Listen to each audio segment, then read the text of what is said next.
There are 44 students.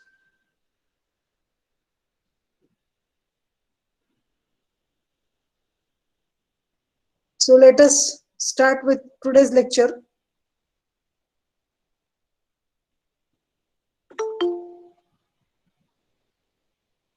सत्तेचाळीस झाले.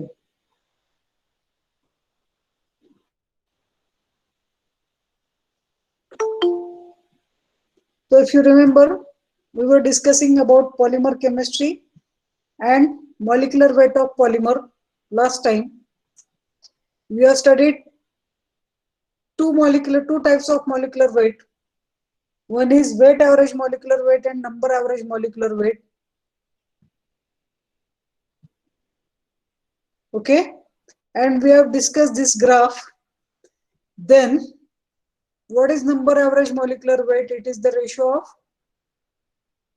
summation of NiMi to summation of Ni, where Ni is the number of moles of imer, Mi is the molecular weight of the imer.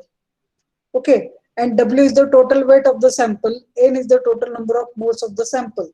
This we have discussed last time. Then weight average molecular weight, that is MW bar, which is somewhere here on the curve. Total weight of the polymer if it is W, then weight fraction of first polymer chain is N1M1 upon summation NiMi.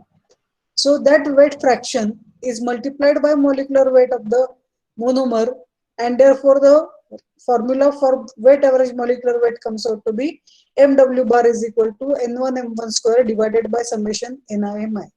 Okay, molecular weight is almost higher than the number average molecular weight. हे सगळं discussion आपण last time बघितलेलं होतं. Let us now today study viscosity average molecular weight. त्याच्यापूर्वी मला तुम्हाला असं सांगायचं आहे की how many of you have notebook and pen with you?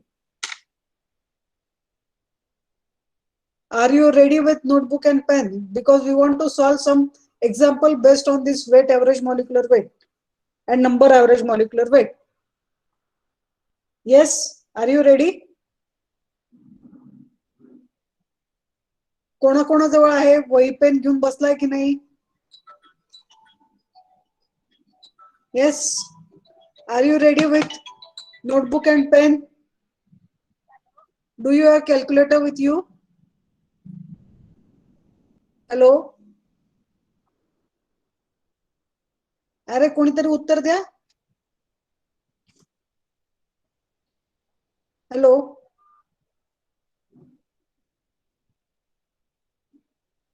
किती मुलं राहिलीत अजून यायची? मयूर देशमुख, वही पेन घेऊन बसलायस का?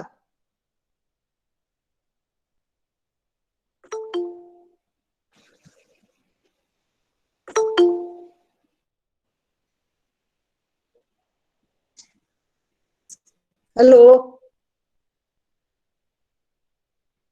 is it audible or not?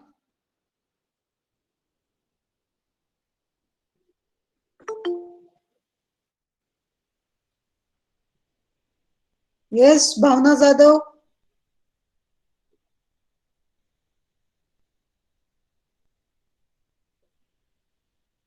Bhavana Jadhav.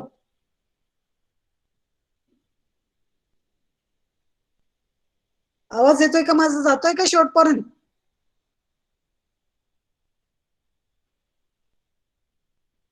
Monika करदुरे.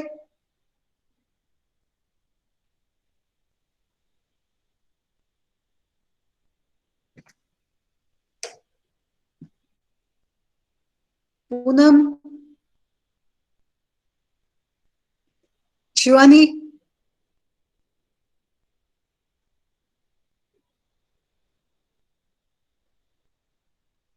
Yes ma'am. अरे आवाज येतोय की नाही? मला उत्तर तर द्या. का कोणी नुसतं लावून आपलं जात आहे? येतोय. मयूर देशमुख. Yes ma'am. उत्तर तुला द्यायला काय झालं? तुला पहिला प्रश्न विचारला मी. आहे का notebook pen सगळ्यांजवळ?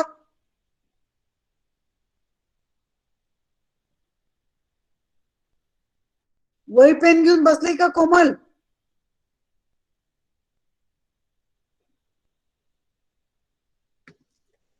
Yes or not? See, there are 58 people. Nobody wants to answer the question. What is this? Trupti Vagade?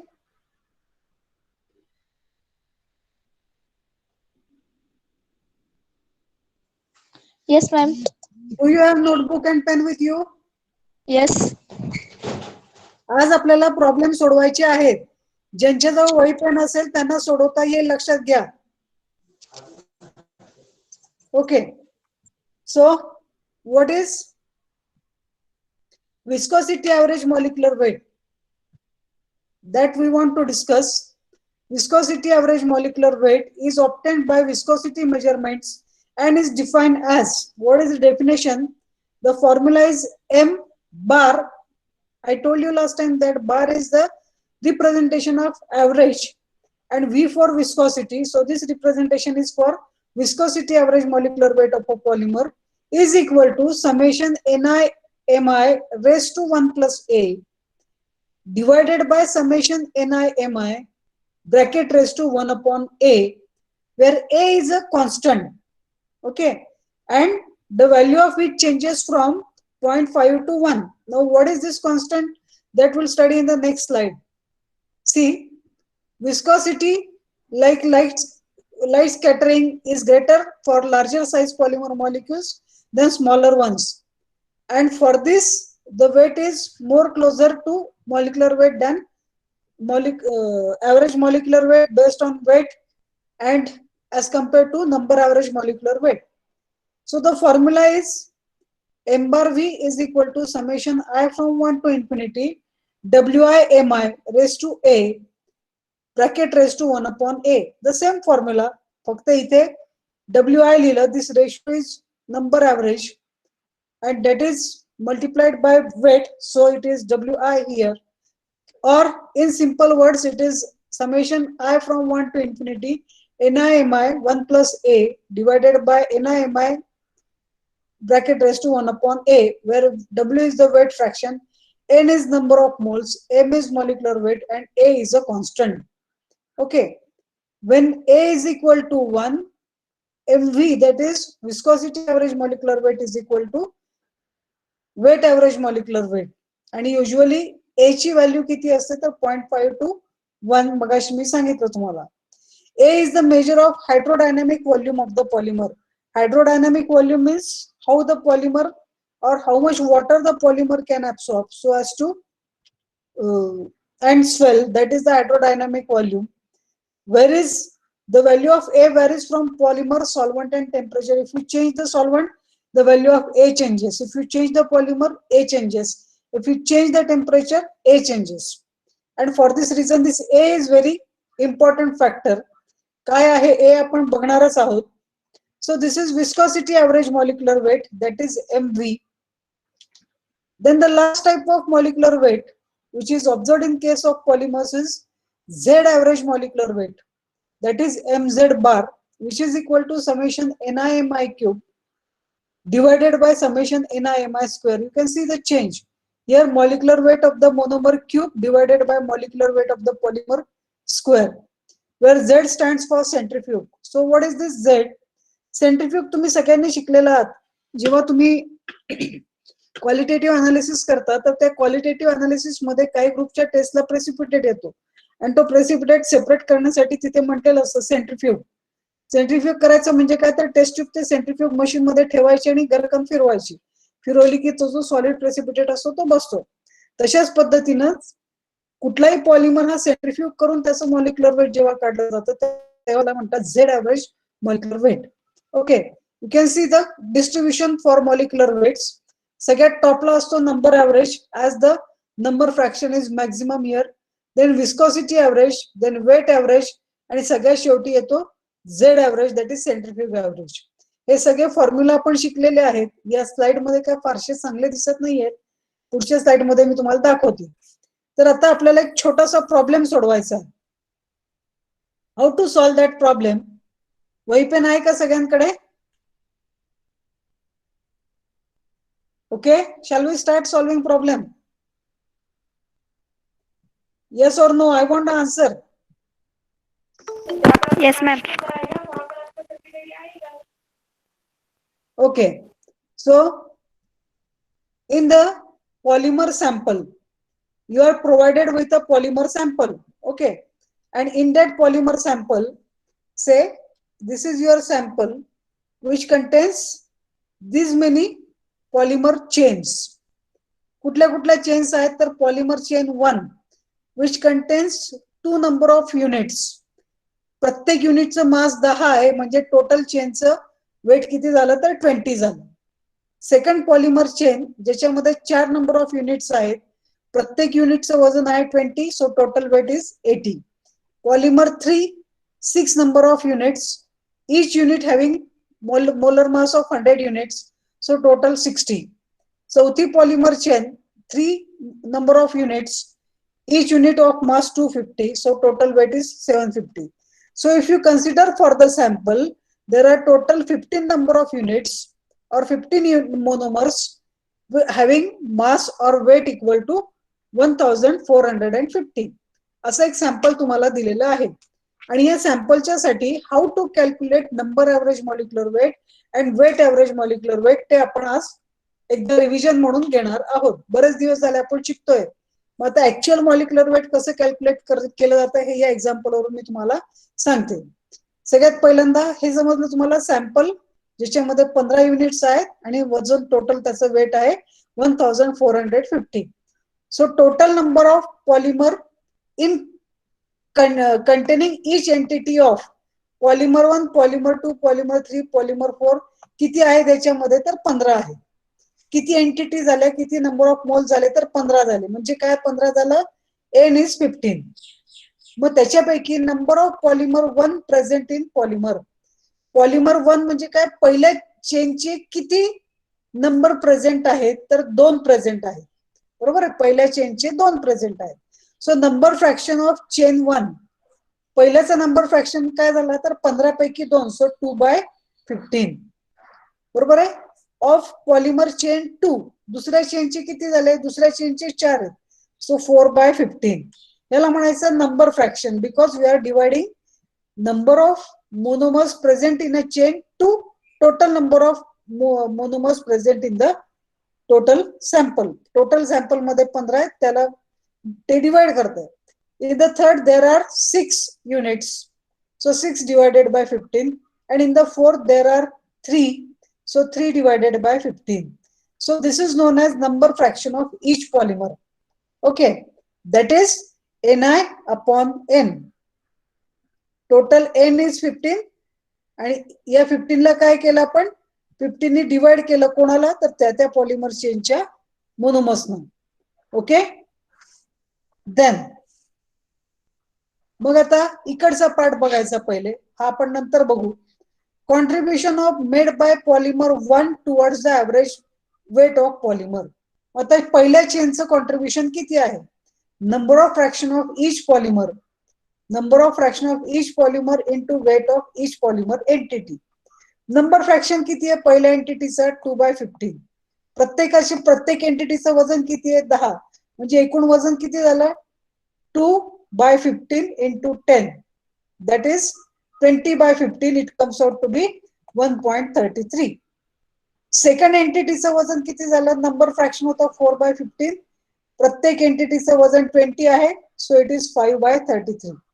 Okay, थर्डचं किती झालं, 6 number of moles divided by total 15, that is number fraction is 6/15 and weight of each entity is 100, so 6/15 into 100, so it makes 40 grams. Then last fourth chainचं किती होतं 3/15, each unit having weight 250, so total will be 50. Okay, so summing up the contribution, प्रत्येक चेनचं हे contribution आहे. मग total सॅम्पलचं molecular weight किती झालं तर त्याला म्हणायचं number average molecular weight 1.33 plus 5.33 plus 40 plus 50, it comes out to be 96.66 grams. This is the rough method of calculation by calculating the number fraction. Okay, या पद्धतीनं वजन किती आलं तर 96.66 gram.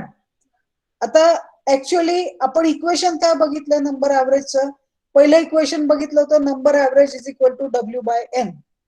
Okay, number average is equal to W by N, where W is the weight of the sample and N is number of moles. Weight किती आलं होतं मागच्या स्लाइड मध्ये तुम्हाला आठवत असेल, वेट आहे 1450 आणि N किती आहे 15. So 1450 divided by 15. If you calculate it comes out to be 96.6. आलं का बरोबर? हे पहिल्या इक्वेशन प्रमाणे. दुसरं इक्वेशन आपण काय लिहिलं होतं, M n bar is equal to summation I from 1 to infinity ni mi divided by summation ni. Okay, मग आता समेशन ni mi, आय तुमचा एक पासून इन्फिनिटी नाहीये, एक ते किती आहे तुमचा आय, टोटल 4 पॉलिमर चेन्स आहेत, म्हणजे 1 2 3 4, म्हणजे इथे किती सम येणार, 4 सम येणार. पहिली chain 2 into 10, 2 number of moles, 10 molecular weight of each monomer. Then सेकंडचं किती येणार 4 into 20, थर्डचं किती येणार 6 into 100, 3 into 250. टोटल कॅल्क्युलेट केली की किती येणार 1450. ही टोटल कॅल्क्युलेट केली, समेशन ऑफ एन आय म्हणजे number of moles, it will be 15.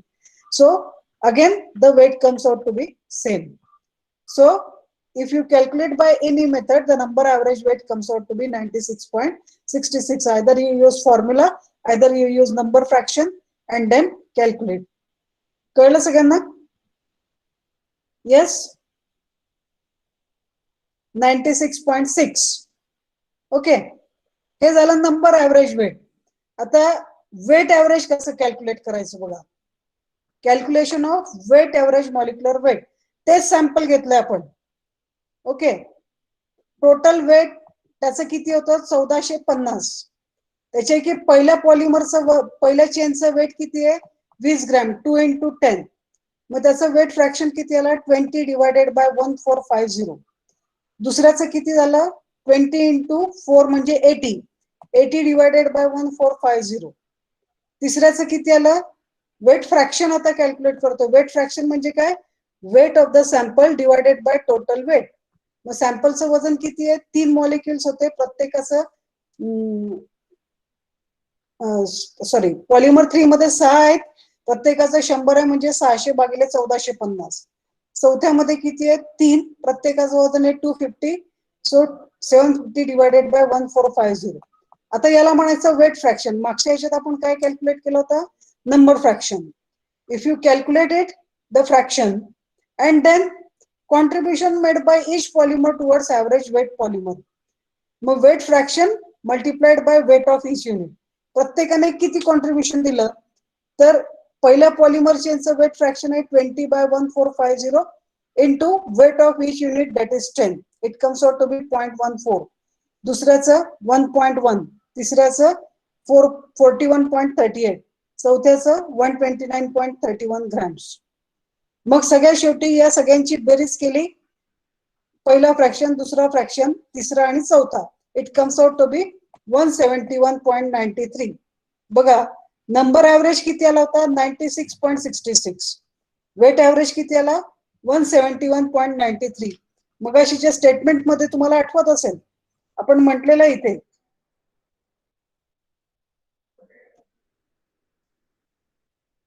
बघा weight average molecular weight is almost always higher than number average weight. तर या पॉलिमरच्या केस मध्ये जर तुम्ही बघितलं तर तुमचं वेट ऍव्हरेज 171 आलं आणि नंबर ऍव्हरेज 96.66 आलं. So weight average molecular weight is always higher than the number average molecular weight. So in this way molecular weight of polymer can be calculated either number average or weight average or viscosity average or Z average by using the formula. बघा आता फॉर्म्युलाने जर तुम्ही काढलं तर MW bar is equal to काय असतो formula N1 M1 square plus M2 M2 square up to NI MI square. इथे 4 आहेत म्हणजे 1 2 3 4. सबस्टिट्यूट केल्या व्हॅल्यूज की तुम्हाला काय मिळेल, अगेन 171.93. मागच्या स्लाइड मध्ये सुद्धा तुम्हाला किती मिळालं होतं 171.93. So in this way weight average molecular weight and number average molecular weight is calculated. Remember, weight average molecular weight is always greater than number average molecular weight. Is the idea clear now? Yes?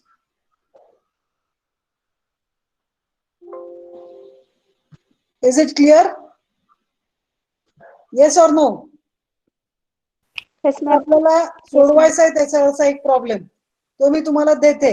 वही pen आहे सगळ्यांकडे?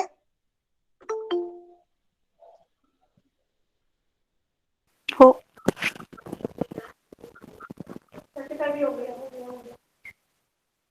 Okay.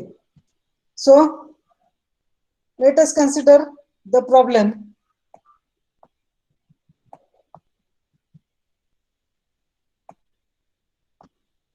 Where it is, yes.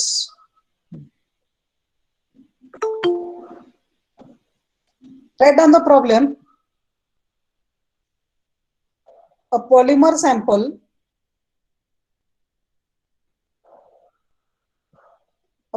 sample is composed of chains of 4 distinct molecular weights. 4 distinct molecular weights, 1 into 10 raised to 5, 2 into 10 raised to 5, 5 into 10 raised to 5 and 10 into 10 raised to 5. म्हणजे काय आहे त्या polymer sample मध्ये there are 4 chains आणि प्रत्येकाचं वजन दिलंय 1, 2, 5 आणि 10 इन द रेशो 1:5:3:1. प्रत्येक चेनचा रेशो दिलेला आहे 1:5:3:1. Calculate number average, weight average and Z average molecular weight of the polymer. Calculate number average, weight average and Z average molecular weight of the polymer. आपण पहिलं कॅल्क्युलेट करू. बघा mn बार म्हणजे काय, W/N. Okay, n किती झाला बघा, पहिल्या चेनचे 1 आहेत, सो 1 + 5 + 3 + 1 किती झाले, 5 आणि 3 8 आणि 2 10, म्हणजे n किती झाला 10.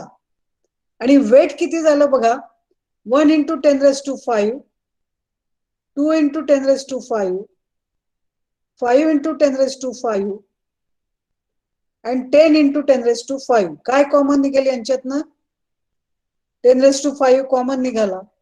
बेरीज किती झाली बघा, 10 आणि 5 15 आणि 2 17 आणि 1 18. बरोबर आहे? Yes or no? 2 आणि 3 5 8 आणि 10 18, 18 × 10⁵. So W is equal to 18 × 10⁵. Total weight of the sample. एकूण तुमच्याकडे किती हे आहेत, तर यू हॅव टोटल 4 चेन्स आणि त्या 4 चेन पैकी प्रत्येकाचं वजन घेऊन तुम्ही टोटल वेट काढलं सॅम्पलचं W आणि टोटल नंबर ऑफ मोल्स काढले N. Okay, now what is the first molecular weight, Mn bar is equal to W/N. W/N 18 × 10⁵ divided by 10.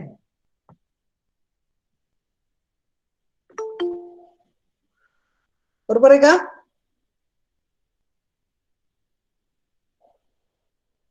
Yes और नो?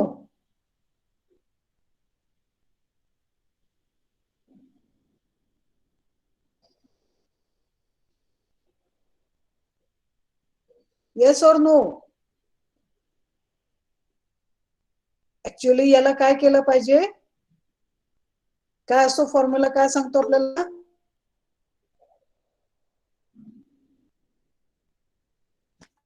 Yes, summation NI/MI. म्हणजे याला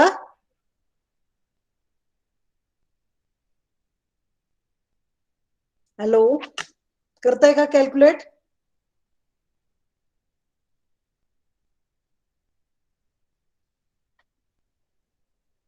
येस और no?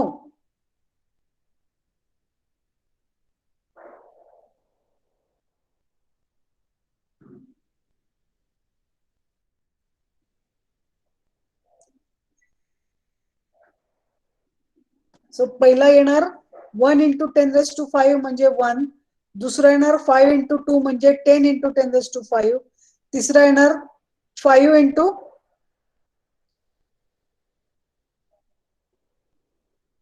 आणि तिसरा शेवटचा येणार 10. 5 आणि 3 15, 15 आणि 10 25, 25 आणि 5 जुने 10 35 आणि 1 36.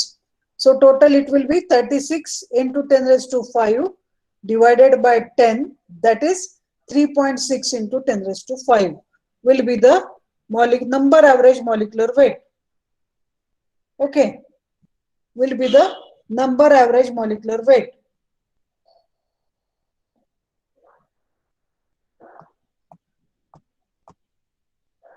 आता तुम्ही वेट ॲव्हरेज काढायचं बघा, येते का? येस.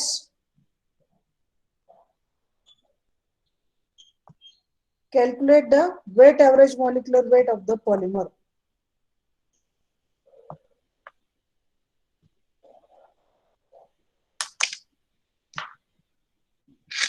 काय n1 m1 square divided by summation ni mi. So it is equal to, पहिल्या ब्रॅकेट मध्ये काय येणार, n1 आहे, m1 स्क्वेअर म्हणजे 1 into 10 raised to 5 bracket square, 1 चा स्क्वेअर 1च राहतो, 10 raised to 5 चा ब्रॅकेट स्क्वेअर किती होणार?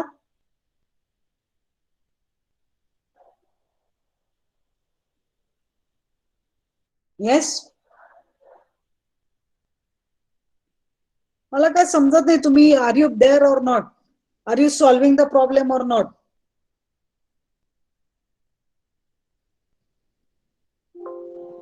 हॅलो,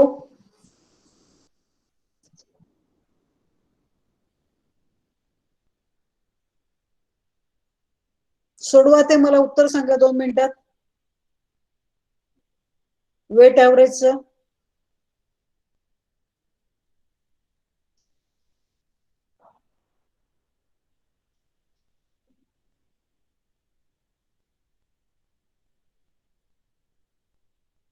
सचिन जाधव,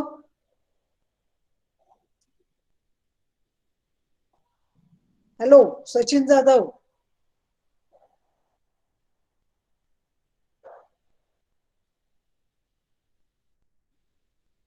बघा, प्रश्न विचारला की मुलं मीटिंग लेट करतात. What is the problem? Is there any problem? So this is your homework. दोन्ही गोष्टी कॅल्क्युलेट करायच्या आणि मला पुढच्या लेक्चरला त्याची उत्तर आली की नाही ते सांगायचं.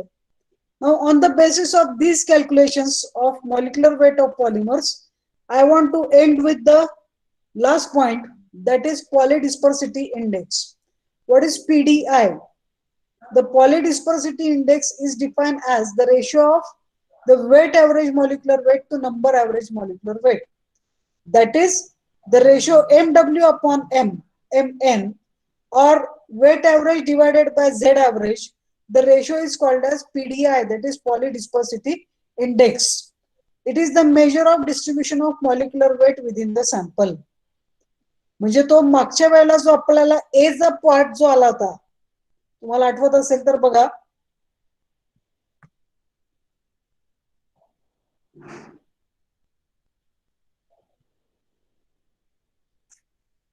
मागच्या झेड ॲव्हरेज विस्कोसिटी ॲव्हरेज मध्ये मी तुम्हाला एक ए चा पार्ट दाखवला होता. This a is nothing but the polydispersity index, and that polydispersity index is defined as the ratio of weight average to number average molecular weight. Ratio of weight average to number average molecular weight, or weight average to Z average molecular weight. Now remember that it has value greater than or equal to 1. Polydispersity index is always greater than or equal to 1. Okay. When weight average molecular weight, number average molecular weight, and Z average molecular weight are same, then it is monodisperse polymer. What is the meaning of monodisperse? Single monomer is present having the same molecular weight, that is known as monodisperse. It is equal to 1 only if all the molecules have same weight. म्हणजेच काय, मोनोडिस्पर्स, प्रत्येकाचं weight सारखं आहे. Weight सारखं केव्हा असेल, जेव्हा तो मोनोमर सारखा असेल. उदाहरणार्थ पॉलिइथिलीन जर तुम्ही घेतलं तर इथिलीनचा मॉलिक्यूल आहे तो 10 मध्ये असेल किंवा 4 मध्ये असेल, the weight is same. Okay. आणि as long as weight is same, then we'll call it as monodisperse polymer. Fine. For most of the polymers, for other polymers, the ratio of weight average to number average is 1.5 to 2.5. मगाशी मी तुम्हाला सांगितलं जर तो एक असेल तर monodisperse, if it is greater than 1 then it is polydisperse polymer, and therefore the term is used as polydispersity index. Polydisperse means presence of more than one monomer. एकापेक्षा जास्त मोनोमर असतील तर त्याला म्हणायचं पॉलिडिस्पर्स. जास्त मोनोमर आले की त्यांचं मॉलिक्युलर वेट सुद्धा काय होणार, जास्त होणार, आणि म्हणून poly. Poly means many. There are more than one molecular weight, so it is known as polydisperse monomer or polydisperse polymer. Okay, yes or not?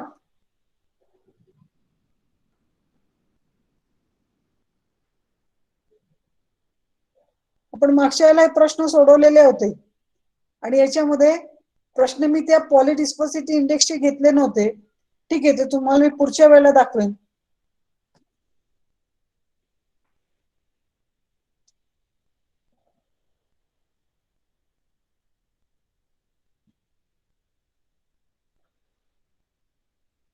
Hello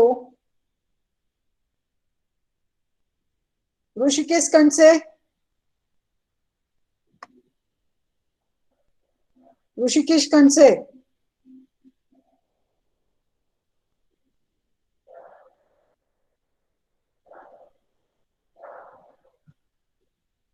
answer to my question, Rishikesh Kanse.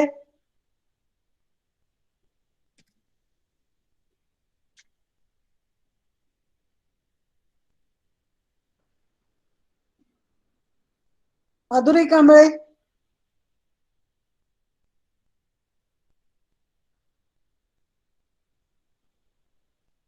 Hello,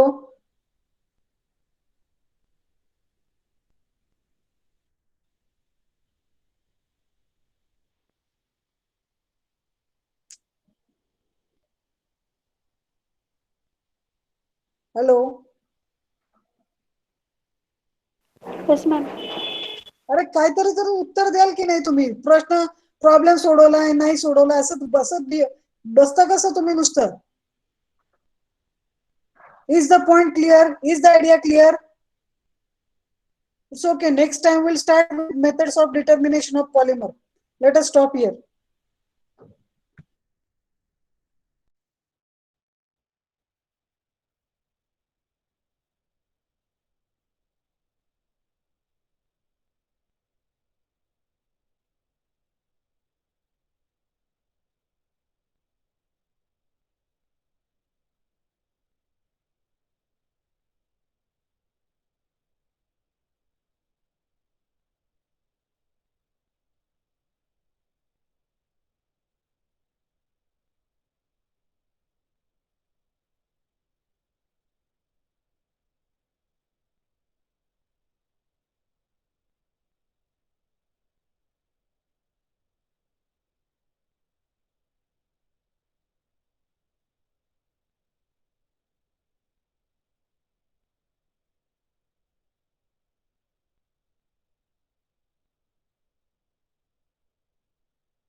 Obviously,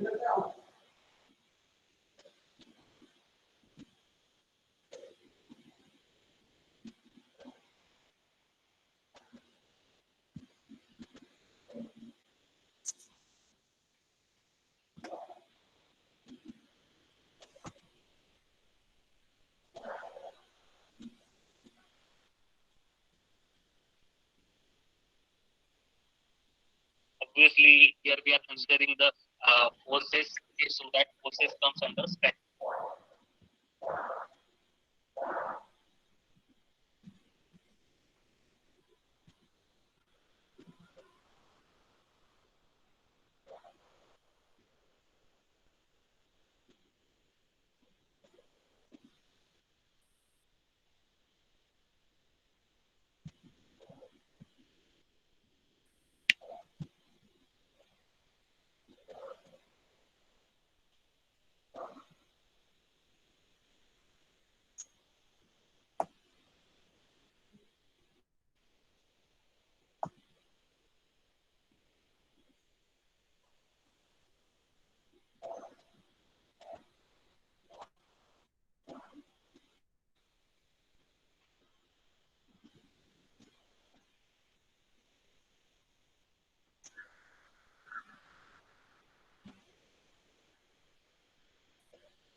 afternoon to all.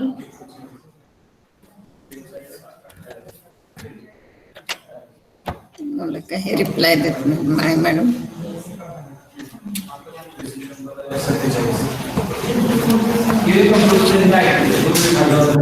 Good afternoon, ma'am. Okay.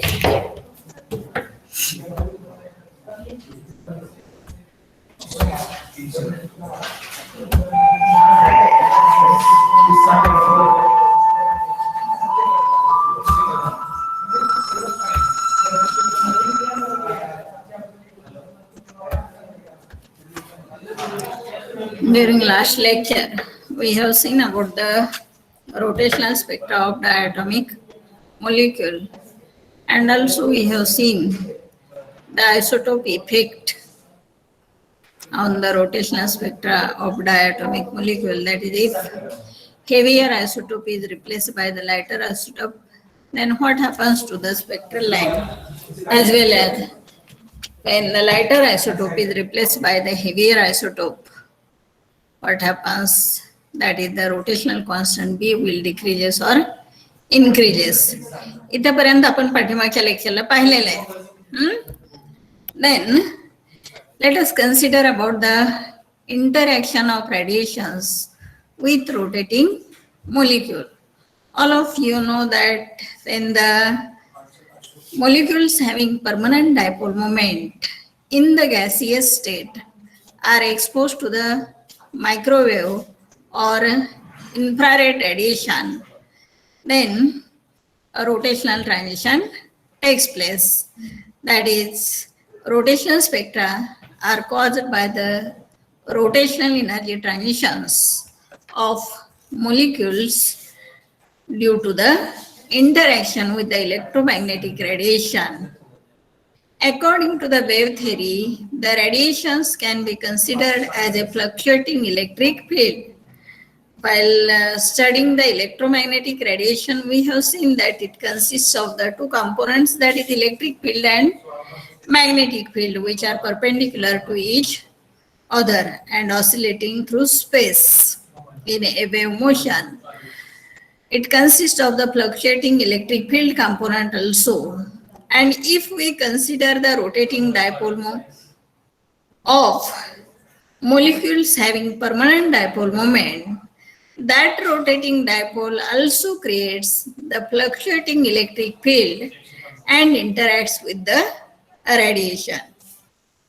सुरुवातीला आपण पाहिलेलं आहे की only the molecules having permanent dipole moment shows the or exhibit the rotational spectra.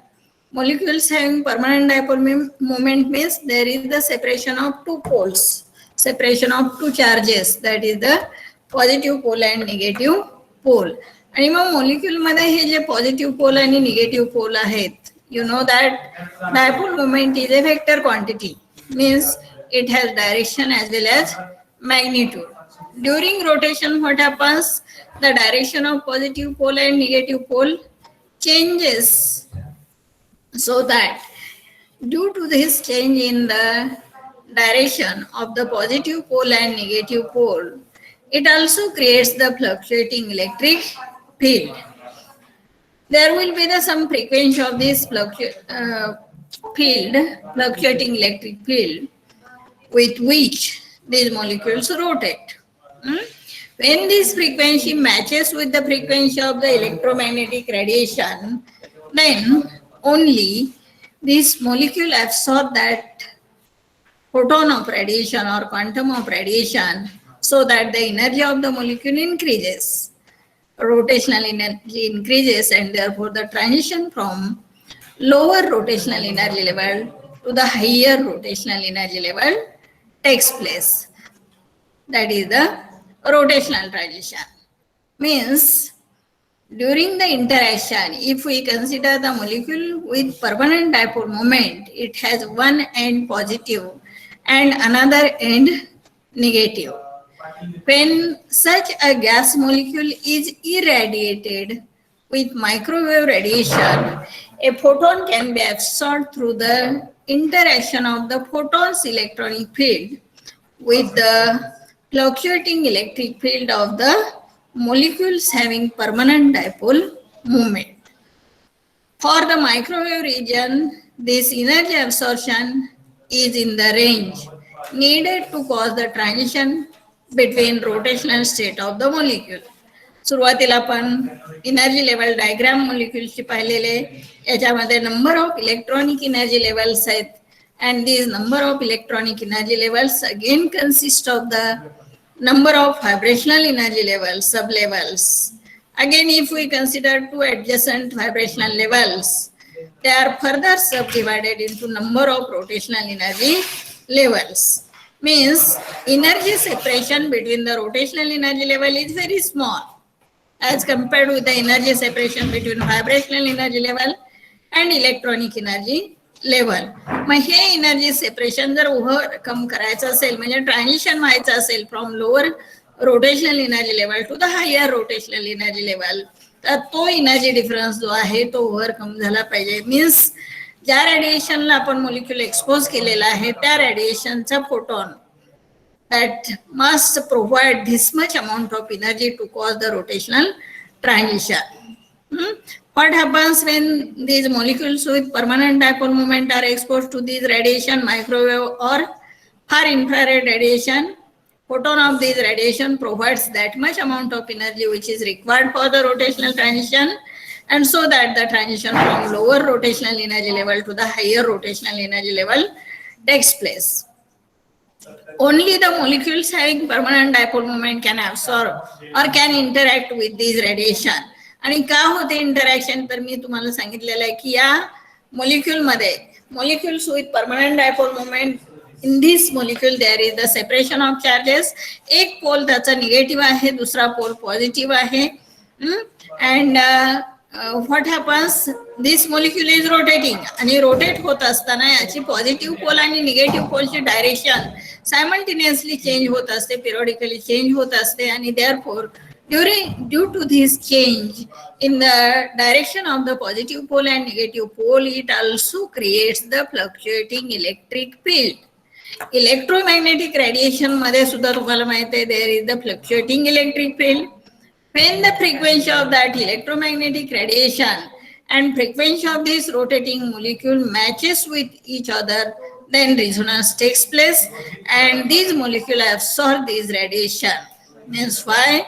Only the molecules having permanent dipole moment shows the rotational spectra, because these molecules only absorb such radiation and a rotational transition takes place. Molecules without permanent dipole moment are not able to interact with this radiation. During rotation, the positive and negative end changes their place periodically, due to which the component dipole moment in a given direction fluctuates.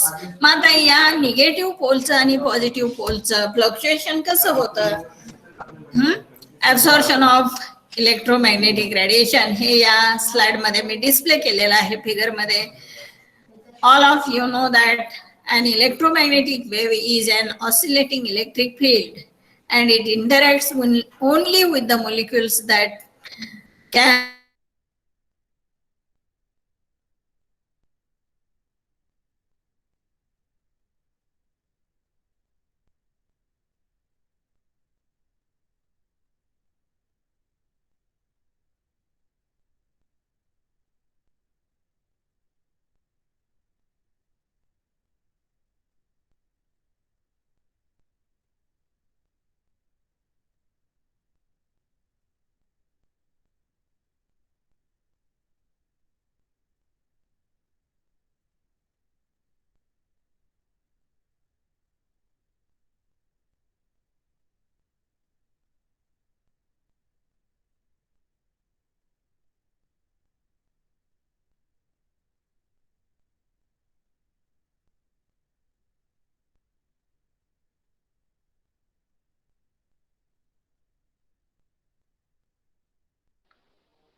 हा, हे समजलं का सर्वांना? How the interaction of electromagnetic radiation takes place with the rotating molecule? काय बोला जरा. कदम, प्रगती, प्रतीक्षा, Gaikwad. Slide दिसते ना तुम्हाला? प्रेझेंटेशन दिसतंय का? नाही मॅडम. नाही मॅम. नाही, सुरुवातीला दिसत होतं ना?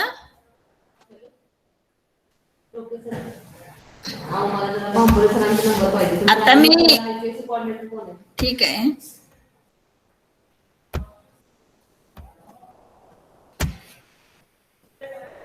बघा, स्लाइड दिसते ना सर्वांना? दिसते का स्लाइड? बोला पटकन. हा, इंटरॅक्शन समजली का इलेक्ट्रोमॅग्नेटिक रेडिएशनची with matter? What happens during the rotation? ही जी पोझिशन आहे ती चेंज झालेली आहे. Direction of dipole also changes, so it creates the fluctuating electric field, and this fluctuating electric field component interacts with the fluctuating electric field component of the electromagnetic radiation, and so that the energy of that molecule increases and transition takes place from lower rotational energy level to the higher rotational energy level. समजला इथपर्यंत?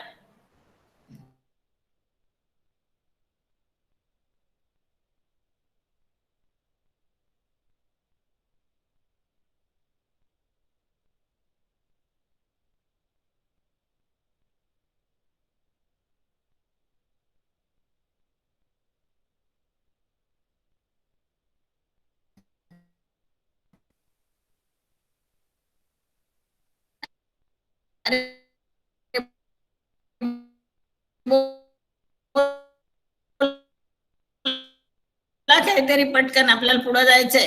प्रतीक्षा गायकवाड म्हणून बसले.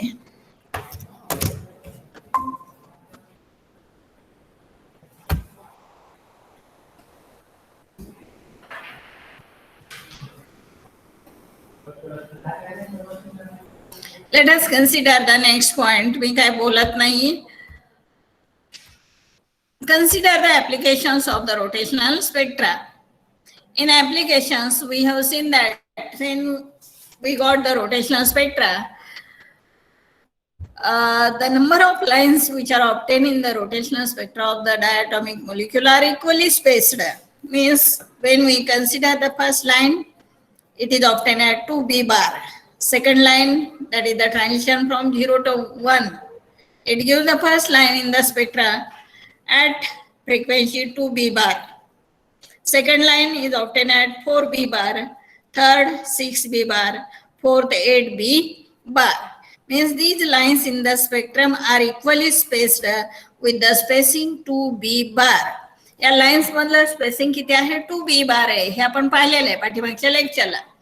Then if we have obtained the rotational spectra, first line ची जर frequency आपल्याला मिळाली असेल, first line is obtained at 2b bar, यावरून आपण b बार काढू शकतो. आणि what is b bar? b bar is the rotational constant. मग b बार साठी तुम्हाला इक्वेशन माहिती आहे. रोटेशनल कॉन्स्टंट साठी काय इक्वेशन आहे? b bar is equal to h divided by 8 pi square I into c. b bar is the rotational constant and equation for the rotational constant आपण पाठीमागच्या लेक्चरला पाहिलेलं आहे. ज्यावेळी डायटॉमिक मॉलिक्युल्सची रोटेशनल एनर्जी साठीचे इक्वेशन आपण ऑब्टेन केलेलं आहे, तेव्हा बी बारची व्हॅल्यू पाहिलेली आहे. आणि मग बी बार तुम्हाला मिळाला, B bar is equal to h divided by 8 pi square I into c. आणि मग यावरून आपण I काढू शकतो. And what is I? I is the moment of inertia of the molecule. I is the moment of inertia. Moment of inertia आपण B bar वरून काढू शकतो. That is moment of inertia I is equal to h divided by 8 pi square B bar into c. आता याच्यामध्ये h हा Planck's constant आहे. नंतर h divided by पायची व्हॅल्यू ही कॉन्स्टंट आहे. सी इज द वेलॉसिटी आहे लाईटची आहे, ती पण व्हॅल्यू कॉन्स्टंट आहे. आणि याच्यामध्ये बी बारची व्हॅल्यू तुम्ही फक्त पुट करायची. बी बार हा तुम्हाला ज्या लाईन्स मिळालेल्या आहेत त्याच्यावरून मिळेल. आणि मग आपण याच्यावरून मोमेंट ऑफ इनर्शिया काढू शकतो. Again, we have seen that the moment of inertia in case of the diatomic molecule is given by the equation I is equal to mu into r square. Moment of inertia साठी आपण equation पाहिलेलं आहे mu into r square. mu हे काय आहे, त्या मोलिक्युलचा reduced मास आहे, आणि r हा काय बॉन्ड लेंथ आहे. जे दोन ऍटम्स आहेत डायटॉमिक मोलिक्युल मध्ये त्याच्यामधलं डिस्टन्स आहे. मग म्यू आपण काढू शकतो. मोमेंट ऑफ इनर्शिया आय मिळाली. म्यू इज द रिड्यूस्ड मास, आणि त्याच्यासाठी इक्वेशन आपण ऑब्टेन केलेलं आहे m1 m2 divided by m1 plus m2. m1 हे फर्स्ट ॲटमचा ॲटॉमिक मास असेल, m2 हे दुसऱ्या ॲटमचा मास असेल. m1 m2 divided by m1 plus m2. मग यावरून आपल्याला काय मिळेल, म्यू मिळेल. I is equal to mu into R square. मग rearrange for R square. R square साठी हे इक्वेशन आपण रिअरेंज करू शकतो. काय येईल इक्वेशन आर स्क्वेअर साठी, R square is equal to I divided by mu. I आपल्याला स्पेक्ट्रावरून मिळालेला आहे, म्यू आपण कॅल्क्युलेट केलेला आहे. I divided by mu is equal to R square. मग त्याचं स्क्वेअर रूट घेतलं आपण. Square root I divided by mu is equal to R. आणि what is R, R is the bond length or bond distance. म्हणजे bond length आपण काढू शकतो, moment of inertia काढू शकतो. That is the one of the application of the rotational spectra. It is used to evaluate the molecular parameters like moment of inertia, internuclear distance means bond length, bond angles or symmetry of the molecule, and energy separation between the two levels. The results obtained in the rotational spectra are very accurate, and it is possible to compare isotopic masses of atoms and also determine their relative abundances from the spectral studies. We have seen that is what is the effect of substitution of the isotope. That is, if in case of the diatomic molecule, heavier isotope is replaced by the lighter isotope, then what happens to the moment of inertia? Moment of inertia decreases so that the B will increases. म्हणजे lines मधलं जे separation आहे ते वाढत जाईल. याच्या उलट जर लाइटर आयसोटोप हा हेवियर आयसोटोपने आपण रिप्लेस केला तर काय होतं, मोमेंट ऑफ इनर्शिया वाढते आणि बी हा कमी होतो. आणि याच्यावरून मग आपण रिलेटिव्ह अबंडन्स त्या आयसोटोपचा स्पेक्ट्रल इंटेन्सिटी वरून काढू शकतो. Also, we can compare the isotopic masses of the atoms in that given sample. These are the applications of the rotational spectra. Thus, up to here, we have completed the rotational spectra of the diatomic molecule. Rotational spectra diatomic molecule चा आपला हा point complete झालेला आहे. सुरुवातीलाच आपण पाहिलं की only the molecules having permanent dipole moment gives the rotational spectra. That is, the molecules means homonuclear diatomic molecule H2, Cl2, O2, N2 does not give the rotational spectra. To obtain the pure rotational spectra of the molecule, sample must be in the gaseous state so as to that molecule can freely rotate in space. Space मध्ये हा molecule freely rotate होऊ शकतो. म्हणजेच आपलं sample हे gaseous state मध्ये आहे. नंतर रोटेशनल स्पेक्ट्रा ऑब्टेन करण्यासाठी तो मोलिक्युल कोणत्या रेडिएशनला इरेडिएट केला पाहिजे, मायक्रोवेव्ह रेडिएशनला किंवा फार इन्फ्रारेड रेडिएशनला, की याची एनर्जी कमी आहे आणि रोटेशनल ट्रान्झिशन साठी सुद्धा एनर्जी काय लागते, कमी लागते. हे सुरुवातीला आपण इंट्रोडक्टरी पार्ट मध्ये पाहिलेलं आहे. नंतर आपण diatomic molecule as a rigid rotor model consider केलेलं आहे. Rigid means bond length does not changes, bond is steep. मग याच्यामध्ये मोमेंट ऑफ इनर्शियासाठी इक्वेशन आपण ऑब्टेन केलेलं आहे, I is equal to mu into R square. आणि नंतर मग स्क्रॉडिंजर इक्वेशन वरून, क्वांटम मेकॅनिक्स वरून rotational energy which is associated with that rotational energy level साठीचं इक्वेशन आपण पाहिलेलं आहे. आणि या इक्वेशन वरून मग रोटेशनल एनर्जी लेवल डायग्राम काढली त्या मॉलिक्युलची आणि ट्रान्झिशन साठी सिलेक्शन रूल अप्लाय केलेला आहे. काय आहे selection rule? What is the selection rule for rotational transition? काय आहे सिलेक्शन रूल रोटेशनल ट्रान्झिशन साठी? कोणीही बोलत नाही. काय तुम्हाला समजतंय का नाही समजत?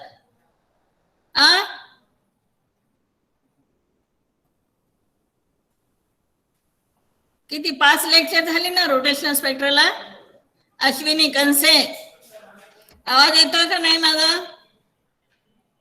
का तुम्हाला बोलता येत नाही?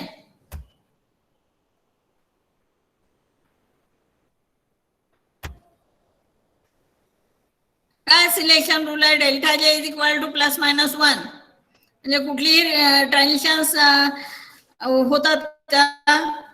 0 to 2, 0 to 3, 0 to 4 he transitions allowed आहेत का?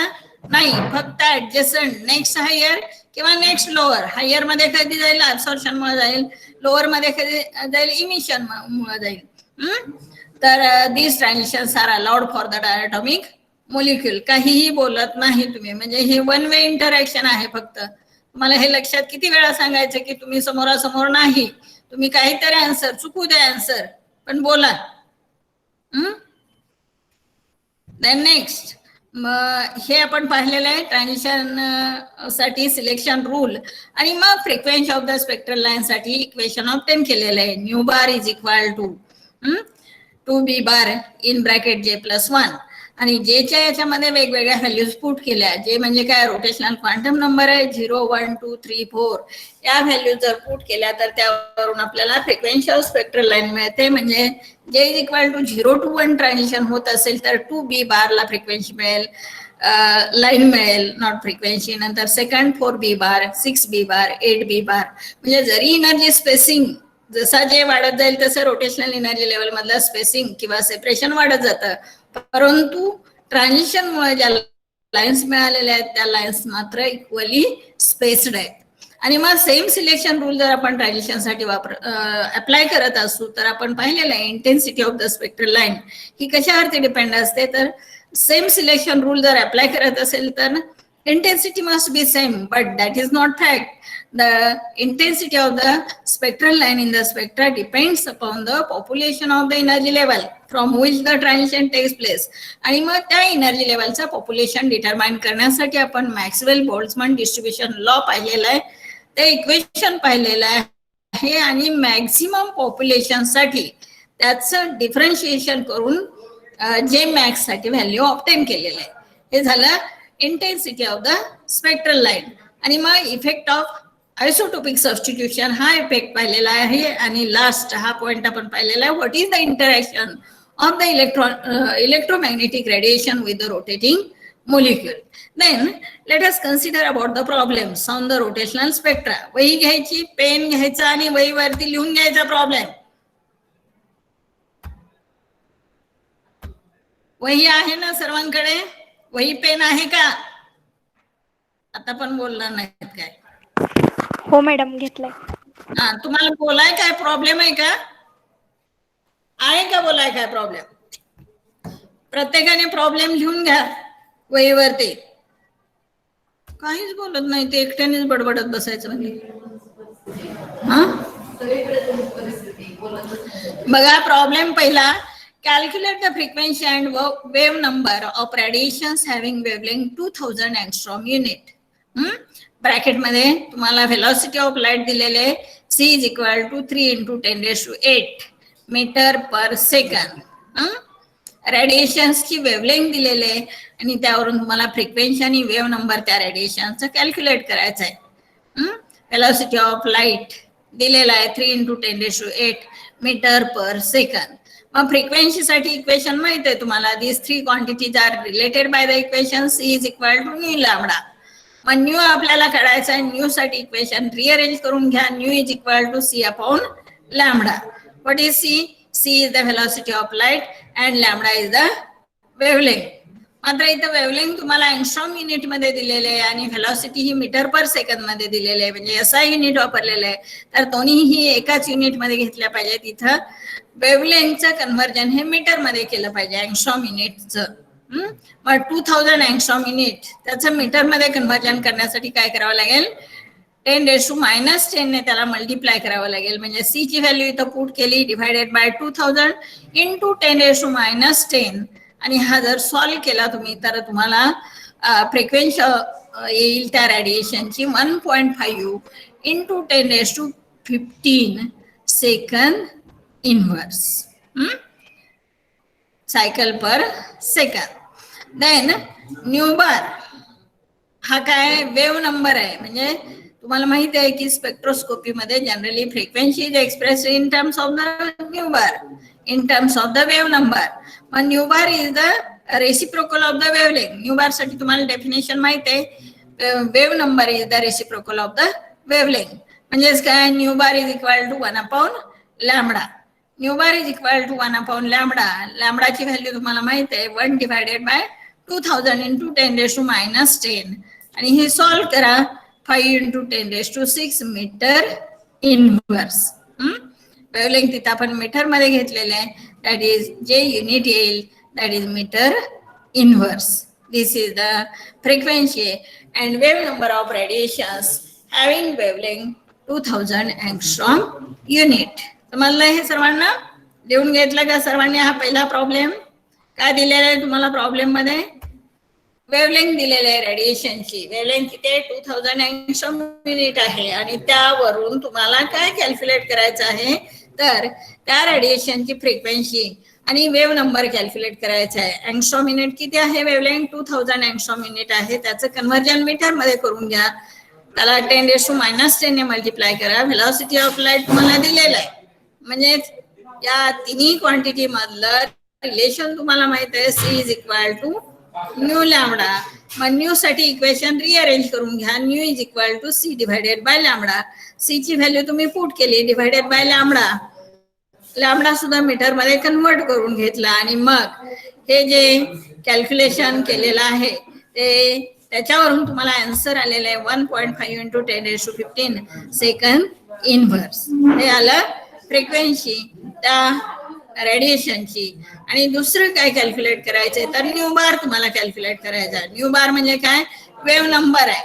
आणि न्यू बार बरोबर तुम्हाला माहिती आहे definition, it is the reciprocal of the wavelength. Nu bar is equal to 1/λ. 1 divided by लॅम्बडाची व्हॅल्यू इथं पुट करायची इनवर्स. समजला पहिला प्रॉब्लेम सर्वांना? प्रॉब्लेम समजला का सर्वांना? काय कंसे, अश्विनी कंसे, हा सोड लिहून घेतला का प्रॉब्लेम सर्वांनी? हो मॅम. घेतला का? हा okay. Then we will go for the second problem, that is, हा ही प्रॉब्लेम लिहून घ्या सर्वांनी. Calculate the reduced mass and moment of inertia of BrCl molecule दिलेला आहे. त्याचं मास दिलेलं आहे bromine 79, chlorine 35 molecule. Calculate the reduced mass and moment of inertia of BrCl. 79 ब्रोमीनचं वेट आहे, क्लोरीनचं 35 आहे molecule. The bond length of BrCl is 0.214 nanometer. Bond length दिलेले आहे मॉलिक्यूलची 0.214 nanometre. And in bracket Avogadro नंबरची व्हॅल्यू तुम्हाला दिलेली आहे, n is equal to 6.024 into 10⁻23. ही ॲव्होगाड्रो नंबरची व्हॅल्यू दिलेली आहे. काय कॅल्क्युलेट करायचं आपल्याला, रिड्यूस्ड मास एक कॅल्क्युलेट करायचे आणि दुसरं मोमेंट ऑफ इनर्शिया या मॉलिक्यूलची कॅल्क्युलेट करायचे. मग रिड्यूस्ड मास साठी इक्वेशन आपण ऑब्टेन केलेलं आहे. काय इक्वेशन आहे रिड्यूस्ड मास साठी, सांगा बरं इक्वेशन रिड्यूस्ड मास साठी. Gore, Ranveer, what is the equation for reduced mass? नाही सांगता येत कोणालाच. काय इक्वेशन रिड्यूस्ड मास साठी? M1 M2 divided by M1 plus M2. M1 हे एका ॲटमचं मास आहे, M2 हे दुसऱ्या ॲटमचं मास आहे. दोनच ॲटम आहेत ना डायटॉमिक मॉलिक्युल मध्ये. Divided by M1 plus M2. Shreya Aherekar, काय इक्वेशन आहे रिड्यूस मास साठी? श्रेया बोला जरा. हा, नाही बोलता येत नाही. बर, M1 M2 divided by M1 plus M2. मग मी इथं अवॉगाड्रो नंबरने डिवाइड केलेलं आहे. का केलेलं आहे? तर हे मोलर मास आहे, त्या मॉलिक्युलचं मोलर मास, हे मासेस घेतलेले आहेत आपण. ग्रॅम पर मोल आहे हे मास. आणि मग एका मोल मध्ये किती मॉलिक्युल्स असतात? एका मोल मध्ये कुठलाही एक मोल आपण कन्सिडर केला तर त्याच्यामध्ये किती मॉलिक्युल्स असतात? एका मोल मध्ये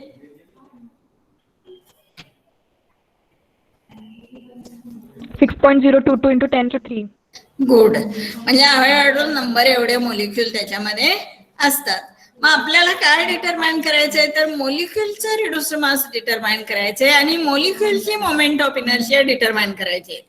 आपल्याला मोलचं दिलेलं आहे, मग त्याचं मॉलिक्युलचं काढण्यासाठी काय करावं लागेल? जे मास आहे त्याला अवॉगाड्रो नंबरने डिवाइड करावं लागेल. म्हणजे इथं जे M1 तुम्हाला आहे ब्रोमिनचं मास किंवा क्लोरीनचं मास आहे त्याला अवॉगाड्रो नंबर n ने डिवाइड करायचं, म्हणजे तुम्हाला एका मॉलिक्युलचं मास मिळेल. M1 divided by n into M2 divided bye n divided by M1 plus M2 divided bye n. म्हणजे आता इथं अवॉगाड्रो नंबरने डिवाइड केलं, इथं डिवाइड केलं, इथं डिवाइड केलं. हा एक n आणि एक n कॅन्सल होईल. म्हणजे शेवटी तुम्हाला इक्वेशन काय राहील? M1 M2 divided by M1 plus M2 into 1/n. तर M1 तुम्हाला दिलेलं आहे 79 आहे ब्रोमिनचं मास. नंतर chlorine 35 divided by 79 plus 35 into 1 divided by Avogadro number 6.024 into 10⁻23. आणि मग हे तुम्ही जर सॉल्व केलं तर we got the answer, that is 4.0263 into 10⁻23. हा प्लस 23 न्यूमरेटरला गेल्यानंतर काय होईल? -23 होईल. हे सॉल्व केलं 4.0263 इंटू 10⁻23. हे आपल्याला ग्रॅम मध्ये मिळालं, कारण इथे जे मासेस आहेत ते ग्रॅम पर मोल आहेत. म्हणजे इथे जे मिळालं रिड्यूस्ड मास ते ग्रॅम मध्ये मिळालं. आपल्याला SI युनिट मध्ये कन्वर्ट करायचंय, म्हणजे किलोग्रॅम मध्ये त्याचं कन्व्हर्जन करायचंय. ग्रॅमचं कन्व्हर्जन किलोग्रॅम मध्ये करताना आपण काय करतो? 1000 ने डिवाइड करतो. 1000 ने डिवाइड करायचं म्हणजेच काय? 1000 म्हणजे काय? 10⁻+3. म्हणजेच कितीने मल्टिप्लाय करावं लागेल? 10⁻³ ने. म्हणजेच व्हॅल्यू किती आली? 4.0263 into 10⁻26 kilogram. That is the reduced mass. समजलं हे कॅल्क्युलेशन सर्वांना रिड्यूस्ड मासचं? समजलं का? रिड्यूस्ड मासचं कॅल्क्युलेशन समजलं का सर्वांना? Bhujbal Bhujbal okay. Then consider next, that is the moment of inertia. मग मॉलिक्युलचे मोमेंट ऑफ इनर्शिया आपल्याला काढायचे. Moment of inertia I is equal to mu into r². Moment of inertia साठी तुम्हाला इक्वेशन माहित आहे, I is equal to mu into r². आता r ची व्हॅल्यू तुम्हाला दिलेली आहे. किती आहे r ची व्हॅल्यू? प्रॉब्लेम मध्ये दिलेली आहे r ची व्हॅल्यू नॅनोमीटर मध्ये 0.214 नॅनोमीटर. त्याचं कन्व्हर्जन आपल्याला मीटर मध्ये करायचंय. म्हणजे कितीने मल्टिप्लाय करावं लागेल त्या व्हॅल्यूला? 10⁻⁹ ने. म्हणजे 0.214 नॅनोमीटर जी व्हॅल्यू दिलेली आहे त्याला 10⁻⁹ ने मल्टिप्लाय करा. You got the value in metre. म्हणजे 4.0263 इंटू 10⁻26 इंटू r². r तुम्हाला दिलेला आहे नॅनोमीटर मध्ये, त्याचं कन्वर्जन मीटर मध्ये करून घेतलं आणि त्याचा स्क्वेअर घेतलेला आहे. हे सॉल्व केला factor, you got the moment of inertia, that is 0.1844 into 10⁻⁴ kilogram metre square. Kilogram metre square. इथं रिड्यूस मासचं युनिट आहे किलोग्राम आणि आरचं युनिट आहे मीटर. आर स्क्वेअर आहे म्हणजे किलोग्राम मीटर स्क्वेअर. समजलंय सर्वांना? लिहून घेतलं काय हा प्रॉब्लेम? समजलं का? किती आला आन्सर? आन्सर किती आला? सोडवून दाखवले आता Bhujbal. 0.1844 into 10 raised to minus 44. -44 kilogram kg meter square. That is the moment of inertia. हे आपल्या moment of inertia आले. Then next, consider माधुरी कालचा कागद कुठे? next problem. That is the problem. लिहून घ्या, तुम्ही सॉल्व्ह करायचंय, होमवर्क साठी देणार आहे. बघा, bond length of NO molecule is 1.151 into 10 raised to minus 10 meter. NO molecule ची बॉन्ड लेंथ दिलेले आहे 1.151 into 10 raised to minus 10 meter. Calculate the frequencies in centimeter inverse. हा कुठला ग्रुप केला नाही? For pure rotational lines of NO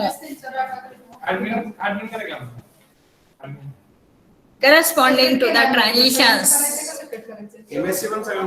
आता आम्ही lecture बंद करू का? थोडंच राहिलंय, 10 minute. Bond length of NO molecule is 1.151 into 10 raised to minus 10 meter. Calculate the frequencies in centimeter inverse for pure rotational lines of NO corresponding to the transition 0 to 1, 1 to 2, 2 to 3 and 3 to 4. काय दिलेलं आहे तुम्हाला? Bond length दिलेले आहे, R ची value फक्त दिलेले आणि फ्रिक्वेन्सीज कॅल्क्युलेट करायचे. First line, second line, third line आणि फोर्थ लाईनची. मग काय करणार?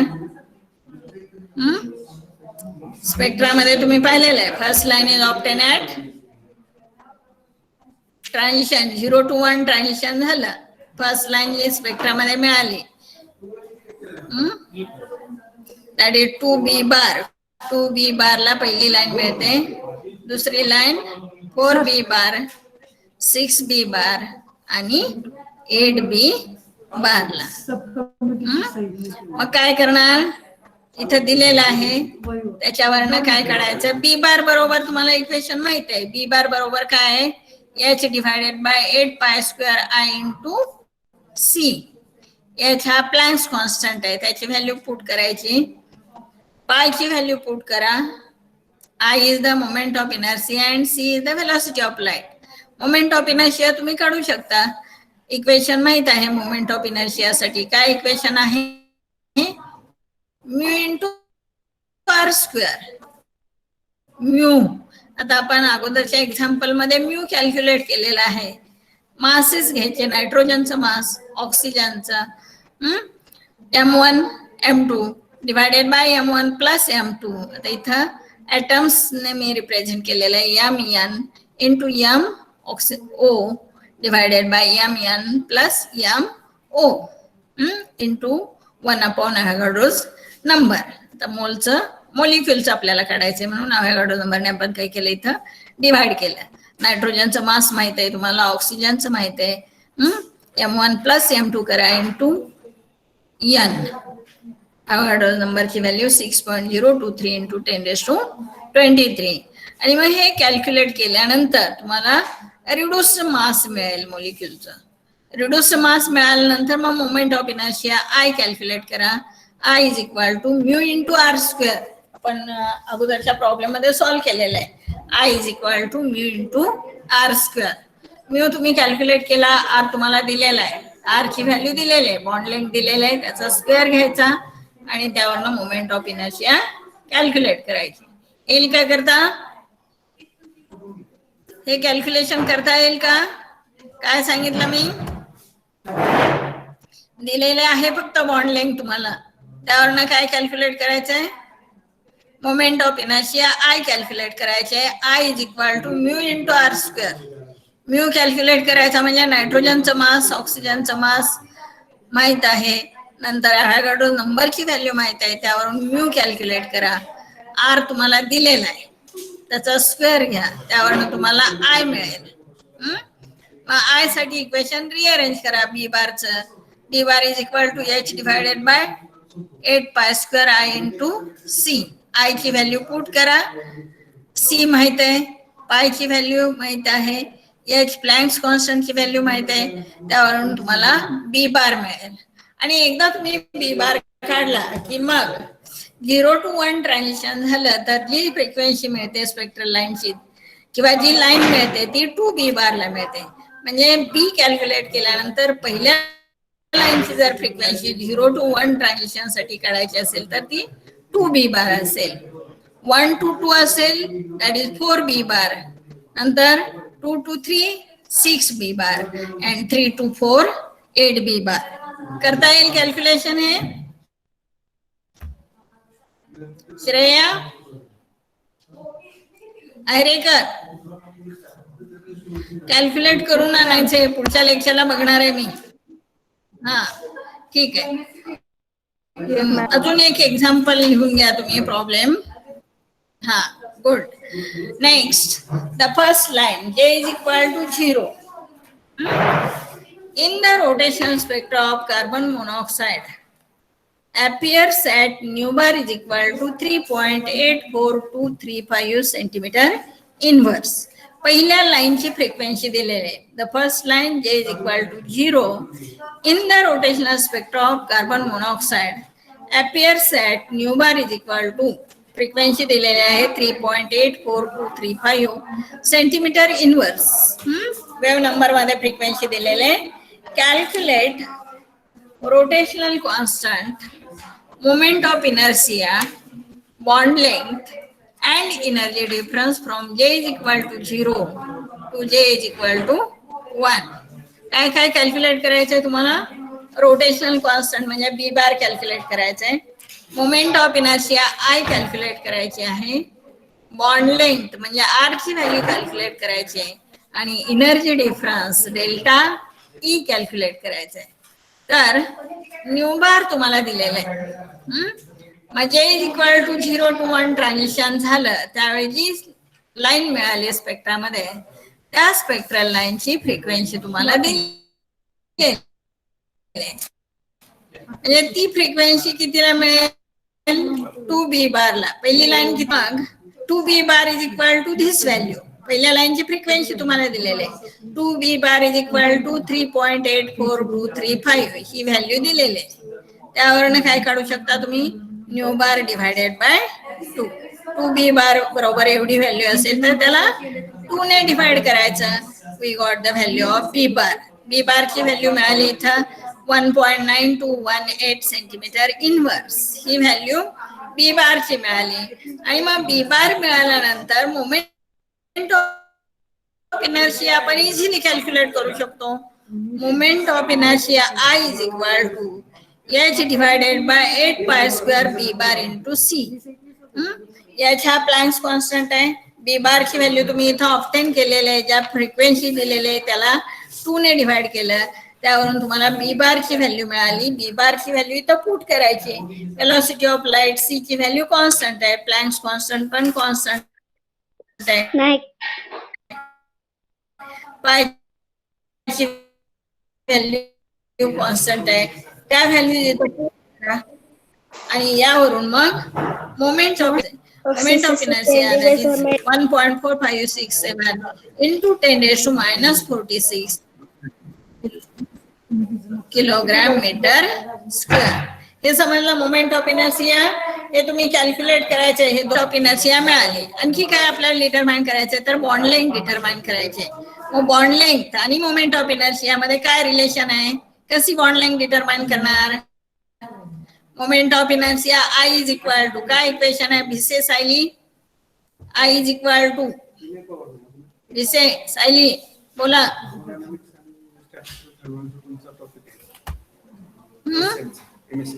काय इक्वेशन आहे moment of inertia I is equal to नाही सांगता येत I is equal to mu into R square हे इक्वेशन आहे म्यू इंटू आर स्क्वेअर किती वेळा झालं हे इक्वेशन नाही सांगता येत म्यू इंटू आर स्क्वेअर हे इक्वेशन आहे त्यावरनं आय आपण इथे काढला moment of inertia mu into R square mu या इक्वेशनने काढायचा m1 m2 divided by m1 plus m2 या इक्वेशनने काढायचा कार्बन मोनॉक्साईड मॉलिक्यूल दिलेला आहे कार्बनचं मास तुम्हाला माहित आहे ऑक्सिजनचं माहित आहे त्या व्हॅल्यूज इथं पुट करायच्या m1 m2 divided by m1 plus m2 into 1/n mu काढणार म्यू इंटू आर स्क्वेअर मग आर स्क्वेअर साठी इक्वेशन मिळेल आय डिवायडेड बाय म्यू त्यावरून आर काढायचा square root I divided by mu समजलं करता येईल का हे calculation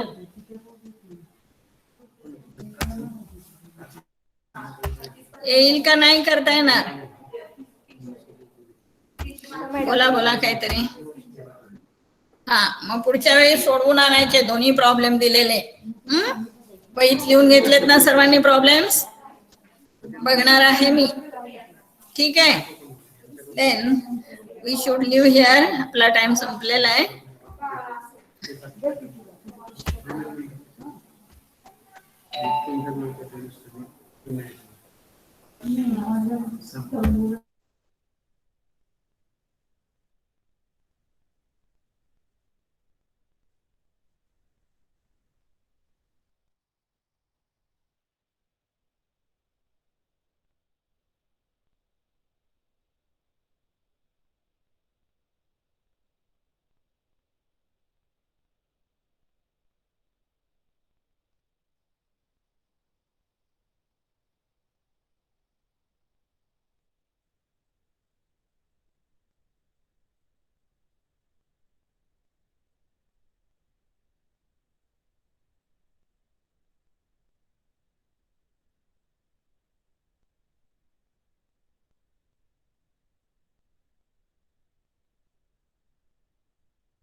Okay, good afternoon, all of you. So, why very less students? एवढे कमी का आहेत?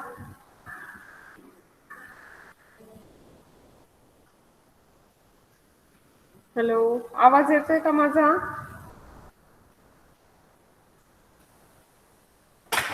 हो मॅडम. येतोय? आधीच लेक्चरला होती का जास्त मुलं? आता का एवढी कमी आहेत?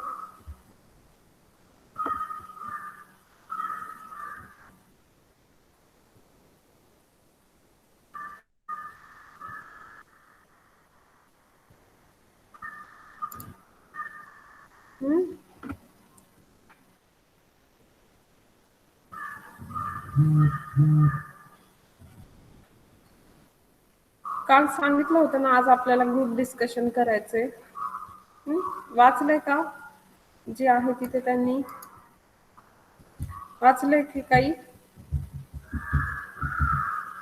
मयूर जगताप, प्रतिमा भोसले, साक्षी गोरे, शिवानी थापे,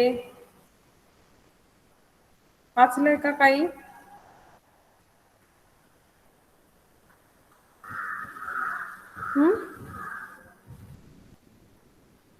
अरे वाचलंय? ओके, चला मग काय काय वाचलंय सांगा.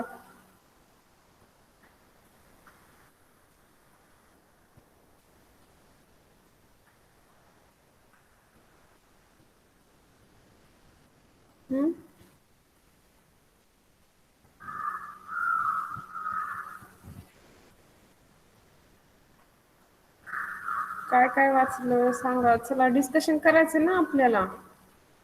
मग असं डिस्कशन का? मीच नाही बोलणार, तुम्ही बोलायचे. मी तर रोजच बोलते. काय तुम्ही सांगा, करायचंय का नको का काय? काहीतरी बोला.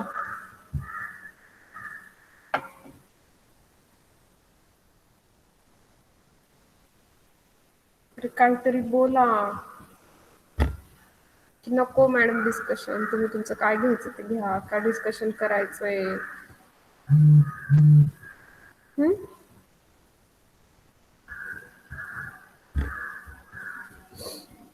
अरे काहीतरी बोलल्याशिवाय मला कळेल का की काय? ऍक्च्युली आपलं हे प्रॅक्टिकलचं लेक्चर आहे, पण एवढी कमी 10-11च मुले आहेत. मी प्रॅक्टिकल घेतलं तर बाकीचे काय करणार?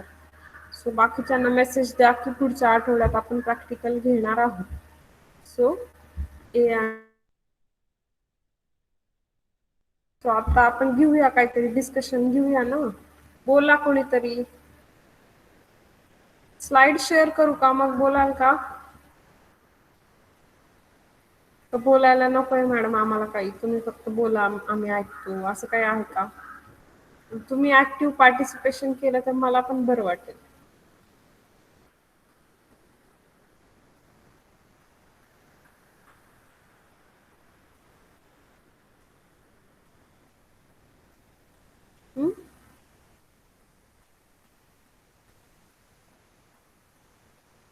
अरे काहीतरी बोला तुम्ही. वाचलंय ना? काय वाचलंय? चला एक एक कोणीतरी एक एक पॉइंट सुरू करा.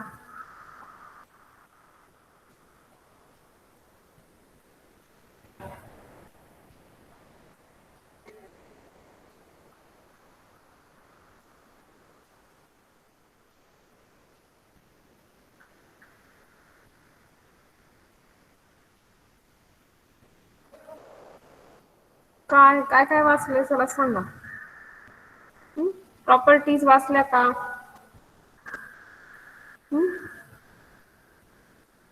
काय मेटलचं वैशिष्ट्य? कशामुळे मेटलला वेगळ्या वेगळ्या प्रॉपर्टीज आहेत?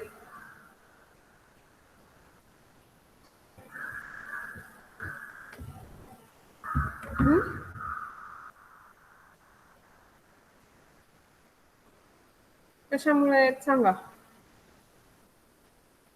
मेटलच्या प्रॉपर्टीज सेमीकंडक्टर, इन्सुलेटर पेक्षा वेगळ्या आहेत. कशामुळे वेगळ्या आहेत? दिली ना तुम्ही, इंटरनल दिली आहे, झालाय अभ्यास. परत वाचायला सांगितलं होतं काल.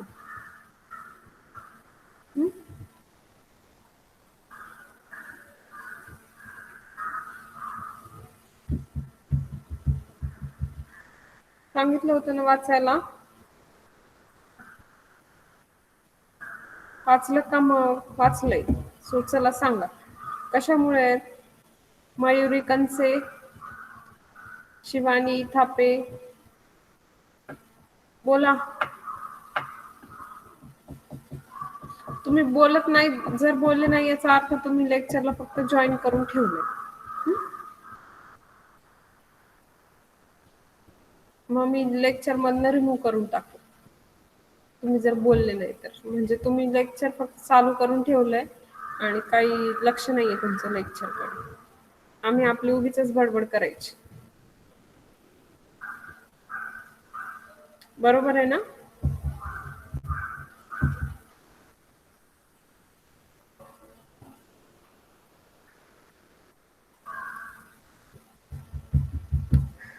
चला काय सांगा पटकन. मेटलच्या different properties as compared to semiconductors and insulators काय आहेत वेगळ्या प्रॉपर्टीज.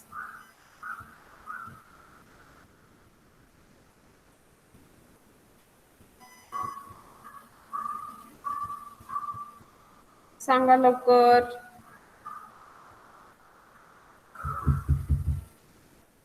शीतल भुजबळ, प्रगती कदम, पूनम चौधरी, बोला लवकर. काय लेक्चर नकोय का काय? काय बोला पटकन. काय करायचंय?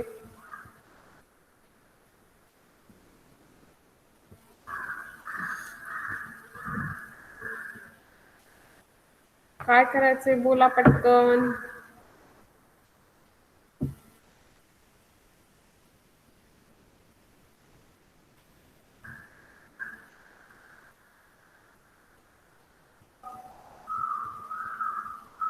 शिवानी थापे,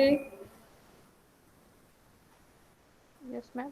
सांगा का काय मेटलच्या प्रॉपर्टीज वेगळ्या आहेत. Very good. At least Shivani is hearing what I am saying. Mayuri Kanse,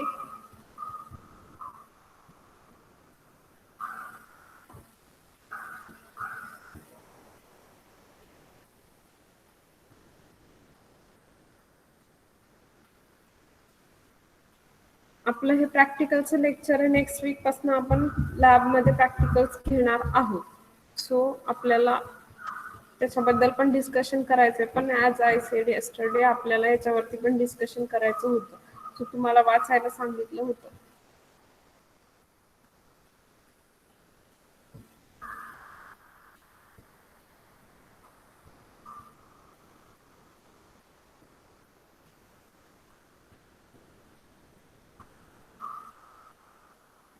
सांगितलं होतं ना.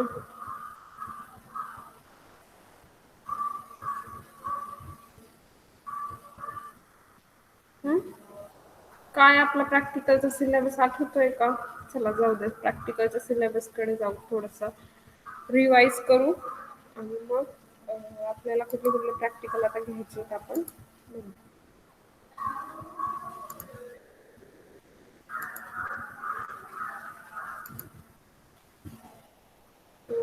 अजून आपल्याला हे प्रॅक्टिकल्स आहेत. सेक्शन 2 इनऑर्गॅनिक मध्ये. सेक्शन 1 कुठला आहे मला माहिती. सो त्याच्यामध्ये ग्रॅव्हिमेट्रिक इस्टिमेशन्स आहेत. कुठले 2 ग्रॅव्हिमेट्रिक इस्टिमेशन्स आहेत आपल्याला. Gravimetric estimation of barium as barium sulfate from the given solution containing barium chloride and ferric chloride and free hydrochloric acid. हे आपण व्हर्च्युअली पाहिलंय. पण आपल्याला हे परत तुम्ही जेव्हा लॅबमध्ये याल तेव्हा परत हे प्रॅक्टिकल करायचंय. सो व्हर्च्युअली ॲटलिस्ट थोडा तरी अंदाज तुम्हाला आलेला आहे. त्यांनी अजूनही प्रॅक्टिकल्स करून पाहिली नाहीत त्यांनी प्रॅक्टिकल्स व्हर्च्युअल लॅबवर जाऊन करून पहा आणि तुमचा फीडबॅक तिथे द्या. फीडबॅक तुम्ही दिला नाही तर याचा अर्थ तुम्ही ते प्रॅक्टिकल केलं नाही असा होतो. सो तुम्ही सगळ्यांनी फीडबॅक द्यायचा आहे. जेव्हा तुम्ही प्रॅक्टिकल व्हर्च्युअल कराल तेव्हा फीडबॅक द्यायचा आहे. Then second is gravimetric estimation of nickel as bismuth dimethyl nickel from the given solution containing nickel sulfate, ferrous ammonium sulfate and free sulfuric acid. हे पण आपण पाहिलंय व्हर्च्युअली, बट हे सगळे आपल्याला तुम्ही जेव्हा कॉलेजमध्ये याल तेव्हा परत लॅबमध्ये करून पाहायचं.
Sorry, due to network interruption, I was lost from the lecture.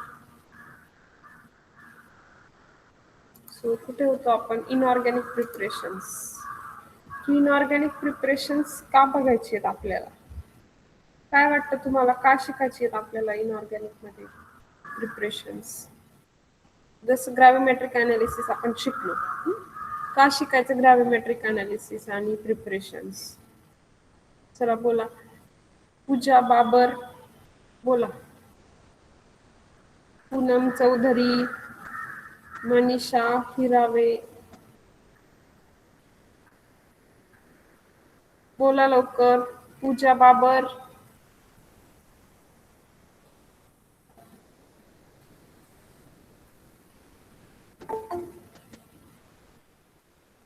बोला लवकर. तुम्ही बोललं नाही तर लेक्चर पुढे जाणार नाही. राहुल चव्हाण, का शिकायचं आपल्याला हे सगळं प्रॅक्टिकल्स? ग्रॅव्हिमेट्रिक अनालिसिस असेल किंवा इनऑर्गॅनिक प्रिपरेशन्स असतील, का शिकायचे? आपण प्रॅक्टिकल का शिकायचे ह्याच्या मागचं आपल्याला मोठं तर माहित पाहिजे ना. उगीच का सिलेबस मध्ये आहेत म्हणून शिकायचे? मग मी सिलेबस मध्ये एरोप्लेन बनवायचे शिकवेल, चालेल का तुम्हाला? That is different point. I don't know how to make aeroplane, but उद्या मी युट्यूब वर बघून तुम्हाला शिकवलं, चालेल का तुम्हाला? नाही ना, तुम्हाला केमिस्ट्रीचीच प्रॅक्टिकल्स शिकायची आहेत. का शिकायची आहेत? अरे काहीतरी बोला. काय असं? एवढी लोक आहेत तिथे, एक पण बोलत नाही. तुम्ही बोलले नाही तर लेक्चर पुढे जाणारच नाही.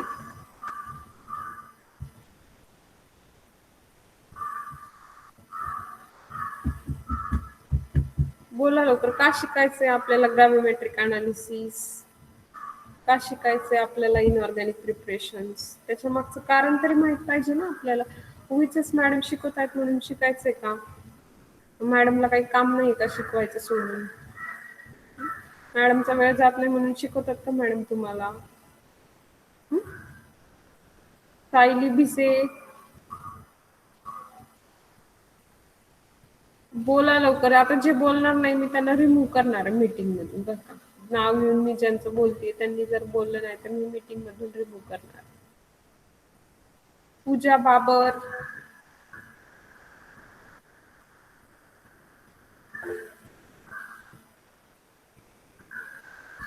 मी लेफ्ट करणारे म्हटलं की आधीच लेफ्ट व्हायला लागले.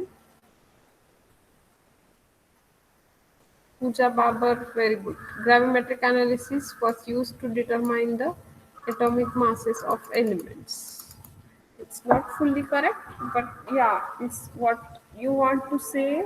I got it.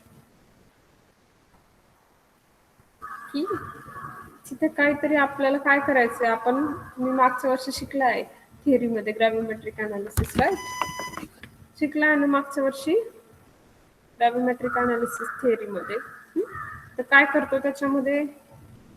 It's a quantitative analysis, right? Gravimetric analysis हे काय? क्वांटिटेटिव्ह अनालिसिस आहे. Yes, qualitative and quantitative. Yes, quality पण त्याच्यात कळतेच आपल्याला, प्लस आपल्याला त्याच्यात क्वांटिटी पण काढता येते. Very good. आता तुम्ही जरा बोलायला लागले, मला जरा बरं वाटतं. नाहीतर मी एकटीच बडबड करते आणि काय. सो मग त्याच्यामध्ये आपण काय बघतोय की आपल्याला तिथे क्वालिटेटिव्ह आणि क्वांटिटेटिव्ह दोन्ही अनालिसिस करायचे. हे का करायचे की उद्या काय झालं की तुमच्या हाताने आज समजा एखादं केमिकलचं रॅक घेतो, ते रॅक तुमच्या हाताने धक्का लागला आणि रॅक पडली. रॅक पडलं आणि त्या रॅकमध्ये जेवढे केमिकल्स होते 2, 4, 8, 10 काय असतील सगळे मिक्स झाले केमिकल्स. ओके, तर मग आता ते मिक्स झालेले केमिकल तुम्हाला सेपरेट करायचे. तर मग काय करावं लागेल? आयदर ते इनऑर्गॅनिक असतील तर आपण हे ग्रॅव्हिमेट्रिक किंवा अजून हे कुठले टेक्निक वापरून करू शकतो. जर ऑर्गॅनिक केमिकल असतील तर सेपरेशन करावं लागेल, बायनरी, टर्नरी. ओके. सो आता थोड्या वेळासाठी आपण असं गृहीत धरू की ते काय इनऑर्गॅनिक कंपाऊंड्स सगळे. सो इनऑर्गॅनिक कंपाऊंड्स असतील तर मग समजा आता आपल्याला माहिती तिथे AgNO3 आणि क्लोराईड आयन असलेलं आहे. मग ते जर आपण एकत्र घेतले वॉटरमध्ये तर काय होईल, AgCl प्रेसिपिटेट होईल. ओके. सो AgCl प्रेसिपिटेट झाला की तो Ag आहे असं आपल्याला काही टेस्ट करून कळेल आणि मग तो AgCl आपण काय करू शकतो, सेपरेट आउट करू शकतो. So we can do qualitative as well as quantitative, की असं जर एखादा ॲक्सिडेंट झाला तर तुम्हाला त्याचं सेपरेशन करता आलं पाहिजे, त्यासाठी आपण हे शिकतोय. आणि तसंच इनऑर्गॅनिक प्रिपरेशन्स का शिकणार आहोत असं काय वाटतं तुम्हाला, कशासाठी शिकायचे इनऑर्गॅनिक प्रिपरेशन्स सांगा. श्रेया अहिरेकर बोला. शिवानी थापे बोला. मी जे बोलणार नाहीत त्यांना मीटिंग मधून रिमूव्ह करेल. त्यांची अटेंडन्स अजिबात लागणार नाही. ओके. मी रिमूव्ह करेन म्हटलं की आज लेफ्ट होत आहेत. Very good. पण बोलायचं नाही असं ठरवलेलं आहे ना. तुम्ही काय बडबड करायची ती बडबड करा मॅडम, आम्हाला काही गरज नाहीये त्याची. राईट ना, असंच आहे ते, असंच दिसतंय आता तरी. श्रेया अहिरेकर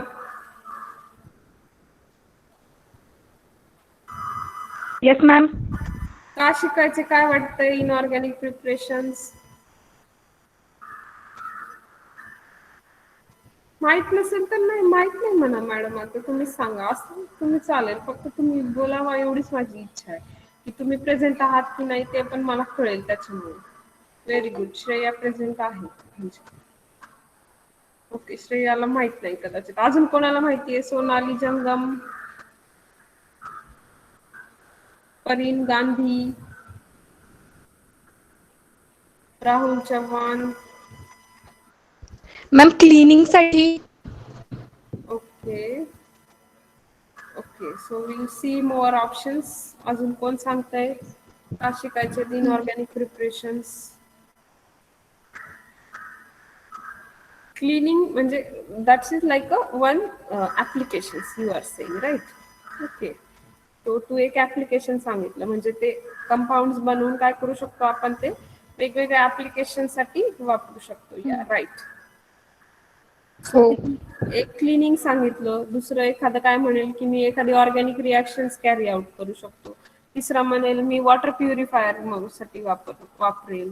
अजून चौथा म्हणेल मी अजून काहीतरी करेल. असं काय करू शकतो, जे आपण इनऑर्गॅनिक कंपाऊंड्स बनवणार आहोत ते आपण काय करू शकतो, वेगवेगळ्या ऍप्लिकेशन साठी वापरू शकतो. सो म्हणून आपण काही इनऑर्गॅनिक म्हणजे एक म्हणजे आता सगळेच इनऑर्गॅनिक कंपाऊंड बनवायचे शिकणं आपल्याला शक्य आहे का, नाही. सो त्याचे एक सिम्बॉलिक म्हणून आपल्याला काही आपण 4-5 इनऑर्गॅनिक कंपाऊंड बनवायचे शिकणार आहोत. सिम्बॉलिक, कारण सगळेच बनवणं आपल्याला लॅबमध्ये एवढ्या वेळेत पॉसिबल नाहीये. सो त्यासाठी आपण हे काही इनऑर्गॅनिक कंपाऊंड्स कसे बनवायचे ते शिकणार आहोत. मग कुठले कुठले प्रिपरेशन्स आहेत आपल्याला, आपण लिस्ट बघूया.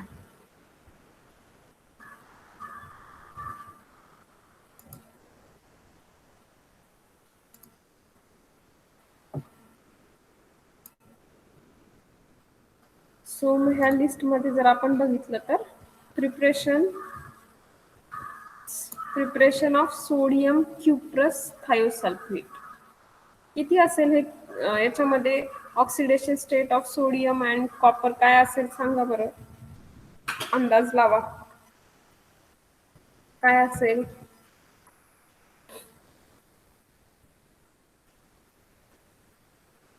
सांगा काय असेल. सोडियम आणि कॉपरचे ऑक्सिडेशन स्टेट किती आहेत. सोडियम +1. हा, आणि कॉपरला आपल्याला माहिती जनरली सोडियमची तर एकच ऑक्सिडेशन स्टेट असते, बट आपल्याला माहिती आहे की कॉपरच्या काय मोर दॅन 1 ऑक्सिडेशन स्टेट असतात. सो 1 आणि 2 असतात, राईट. मग इथे कोणती असेल, 1 असेल का 2 असेल. 2. ओके. अजून कोण सांगतंय? बरोबर आहे का श्रेया म्हणतीये ते?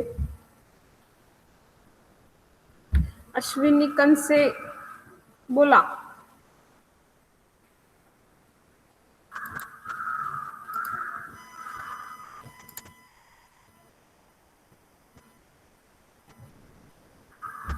जे बोलणार नाही मी त्यांना मीटिंग मधून रिमूव्ह करणार. म्हणजे तुम्ही नुसतं चालू करून ठेवले आणि बोलत नाही. तुम्हाला येत नसेल तर मॅडम आम्हाला माहित नाही, तुम्ही सांगा असं बोला. नुसतं प्रेझेंटीसाठी चालू करून ठेवले असं असेल तर तुमची प्रेझेंटी लागणार नाही. राहुल चव्हाण,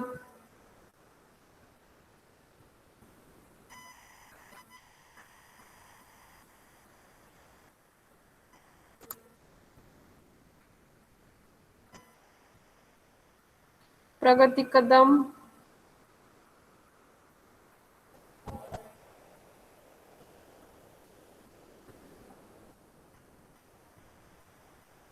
नाही माहित madam. Very good, but at least you are here. Okay. So cuprous म्हणजे काय की क्यूप्रस जेव्हा म्हणतो तेव्हा किती असते? +1 असते. आणि जेव्हा क्युप्रिक म्हणतो तेव्हा +2 असते. Okay, very good. At least you are listening to me. Okay, thank you ma'am. So sodium cuprous thiosulphate म्हणजे सोडियमची पण किती असणार आहे? +1. क्युप्रस म्हणजे कॉपरची पण किती असणार आहे? +1. Then thiosulphate. ओके, हा एक कंपाऊंड आपल्याला प्रिपेअर करायचा आहे. Then second preparation is potassium trioxalato ferrate. Ferrate आहे म्हणजे तुम्हाला कळेलच की याच्यात आपला आयर्न असेल, right. Then preparation of potassium trioxalato aluminate हा पण असेल. देन म्हणजे ह्याच्यात काय आपला पोटॅशियम तर आहेच या दोन्हीमध्ये, ह्याच्यामध्ये काय आहे तर आयर्न येईल आणि याच्यामध्ये आपला ॲल्युमिनियम येईल. Then preparation of tris ethylene diamine nickel second thiosulphate.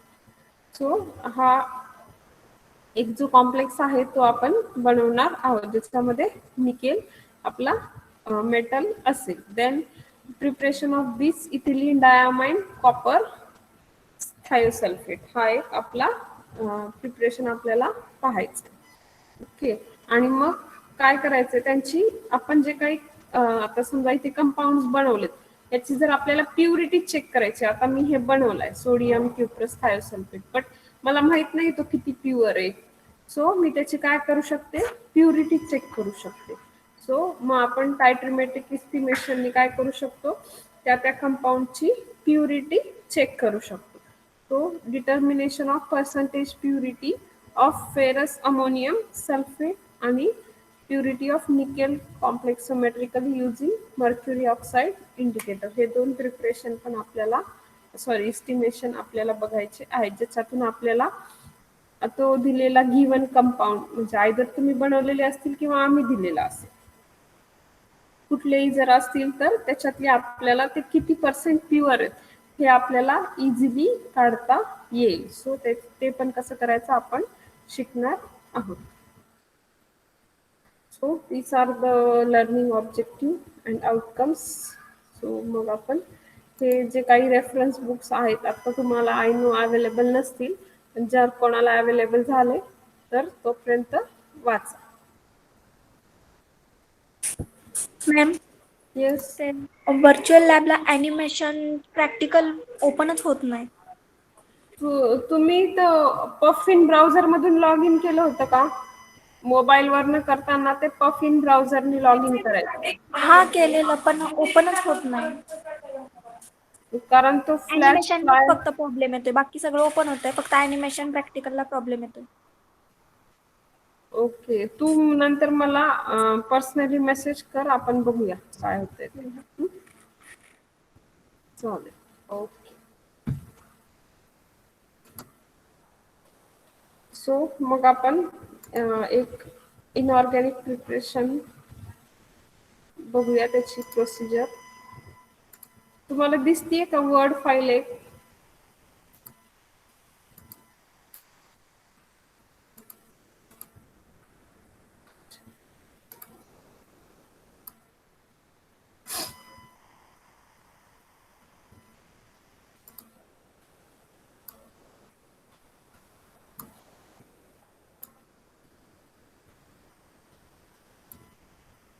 तो मी इथे त्याची प्रोसिजर आहे बघा. इनऑर्गॅनिक प्रिपरेशन जे आहे आपलं पहिलं preparation of sodium cuprous thiosulphate. So sodium cuprous थायोसल्फेटचा फॉर्म्युला काय आहे तो बघा इथे लिहिलेला आहे. 3Cu2S2O6 and 2Na2S2O3 and 6H2O हा त्याचा फॉर्म्युला आहे. एवढं तुम्हाला हे लक्षात ठेवता आलं पाहिजे. परीक्षेच्या वेळी एक्सटर्नल एक्झामिनर विचारू शकतात की काय आहे सोडियम क्युप्रस थायोसल्फेटचा फॉर्म्युला, तर तुम्हाला हा लक्षात ठेवता आला पाहिजे. सो याच्यासाठी मग लागणारे केमिकल्स कुठले आहेत आपल्याला, तर क्युप्रिक सल्फेट आणि Na2S2O3 हे जे आहे ते मेन केमिकल्स आपल्याला याच्यासाठी लागणार आहेत. मग काय करायला लागेल, हे आपल्याला पहिल्यांदा वे करून घ्यावे लागतील. सो सगळ्यात पहिल्यांदा मग काय वे करणार आपण, क्युप्रिक सल्फेट. क्युप्रिक सल्फेट किती घ्यायचं आहे आपल्याला, 5 ग्रॅम.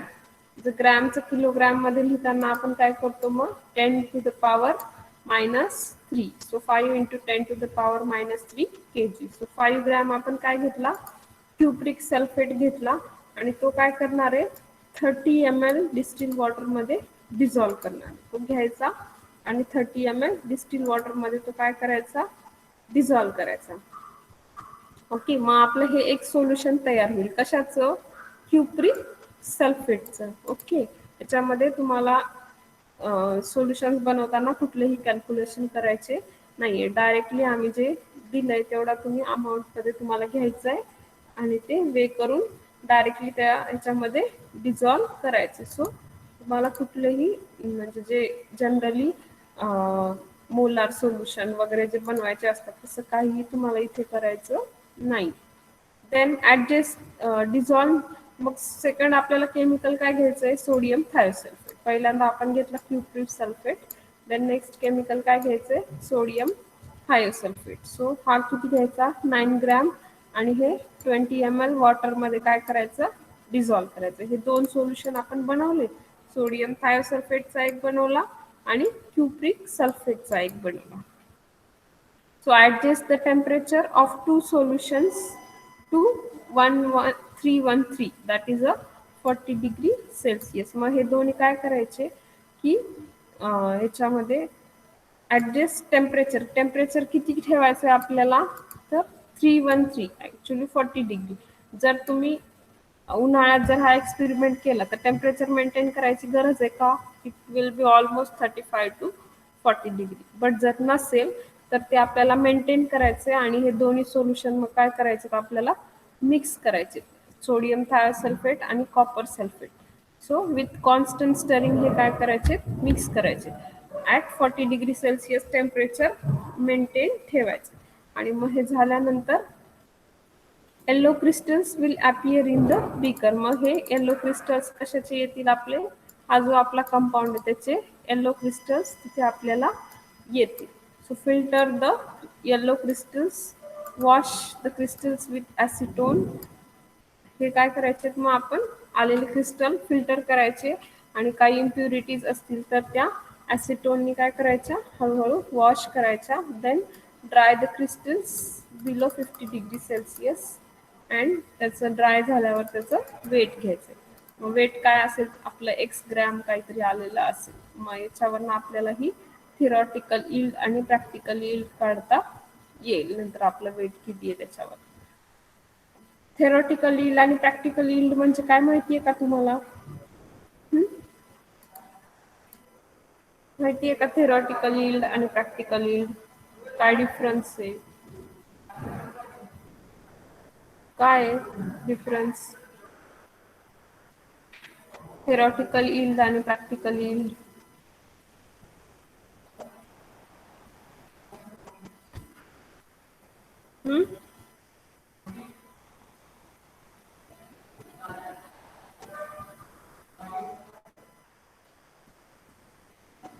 काय डिफरन्स सांगा लवकर.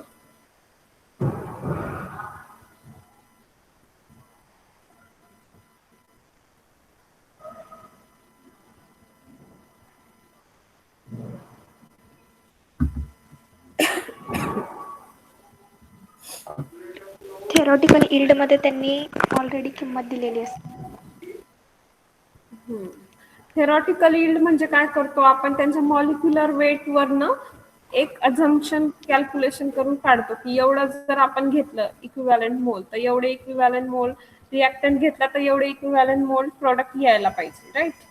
आणि प्रॅक्टिकल मध्ये काय होतं की तेवढं आपलं आलंय की नाही हे आपल्याला माहिती आहे का नाही, मग ते प्रॅक्टिकल जे आपलं वेट येईल ते वेट आपण घेतो आणि मग थेरॉटिकल यील्डशी कम्पेअर करतो आणि मग प्रॅक्टिकल यील्ड आपली तिथे काढतो. जर माझी एवढे असताना माझी ही समजा 3 ग्रॅम असताना माझी 100% यील्ड आहे, तर माझी 5 ग्रॅम असताना मग 1 ग्रॅम असताना माझी किती यील्ड आली. आणि कधीही लक्षात ठेवायचं practical yield should be less than 100%. Practical yield कधीही 100च्या वर येऊ शकत नाही, कारण थेरॉटिकल यील्ड पेक्षा प्रॅक्टिकल यील्ड कधीही जास्त येत नसते. त्यामुळे जर असं येत असेल म्हणजे तुमचा कंपाऊंड कम्प्लिटली ड्राय झालेला नाही, so it is not properly dried. So त्यामुळे तुम्ही काय करायचं, कंपाऊंड व्यवस्थित ड्राय झाल्यानंतरच वेट करायचं. ओके, मग आता इथे आपण कंपॅरिझन केलंय की कॉपर सल्फेट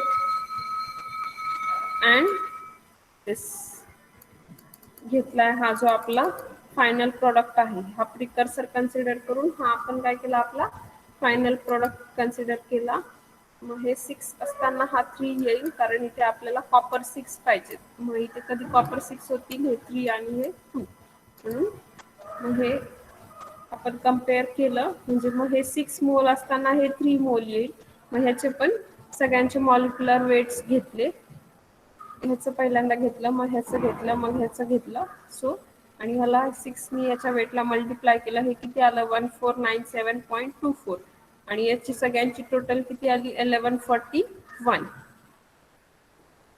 ओके, सो म्हणून आपण घेताना किती घेतलंय 5 घेतलंय. So for this gram this much, so for 5 gram how much असं आपण करू शकतो. So 5 multiplied by 1141 divided by 1497. So this is the equation. So it will come around 3.811. So theoretical yield किती आली आपली एवढी आली. So 3.811 is corresponds to 100%. तो जो आपलं जे वेट येईल मग ते it should be less than 3.8. So जे काय येईल 1 gram 2 gram. So for x how much? So x multiplied by 100 divided by this. So it will be our practical yield. मग finally result लिहिताना आपल्याला काय लिहावं लागेल, weight of product, theoretical yield आणि practical yield असं आपण तिथे लिहितो. So as we have discussed this practical, in the next lecture we will do this practical. Means I will do, you can see how we can prepare this crystal. एकदा crystal आले की मग झालं. एक म्हणजे एवढं हार्ड नाहीये हे, जे ऑर्गॅनिक इनऑर्गॅनिक प्रिपरेशन्स आहेत ते इझी आहेत. फक्त तुम्ही जे करताय ते तुम्हाला काय करायचंय, खूप केअरफुली करायचं. So today we will stop here. So thank you all of you for patient listening, and at least some of you have answered to my questions. So thank you for that. So all of you can leave the meeting, so I can close the meeting. तुम्ही सगळे meeting leave करू शकता. We'll see in the next week.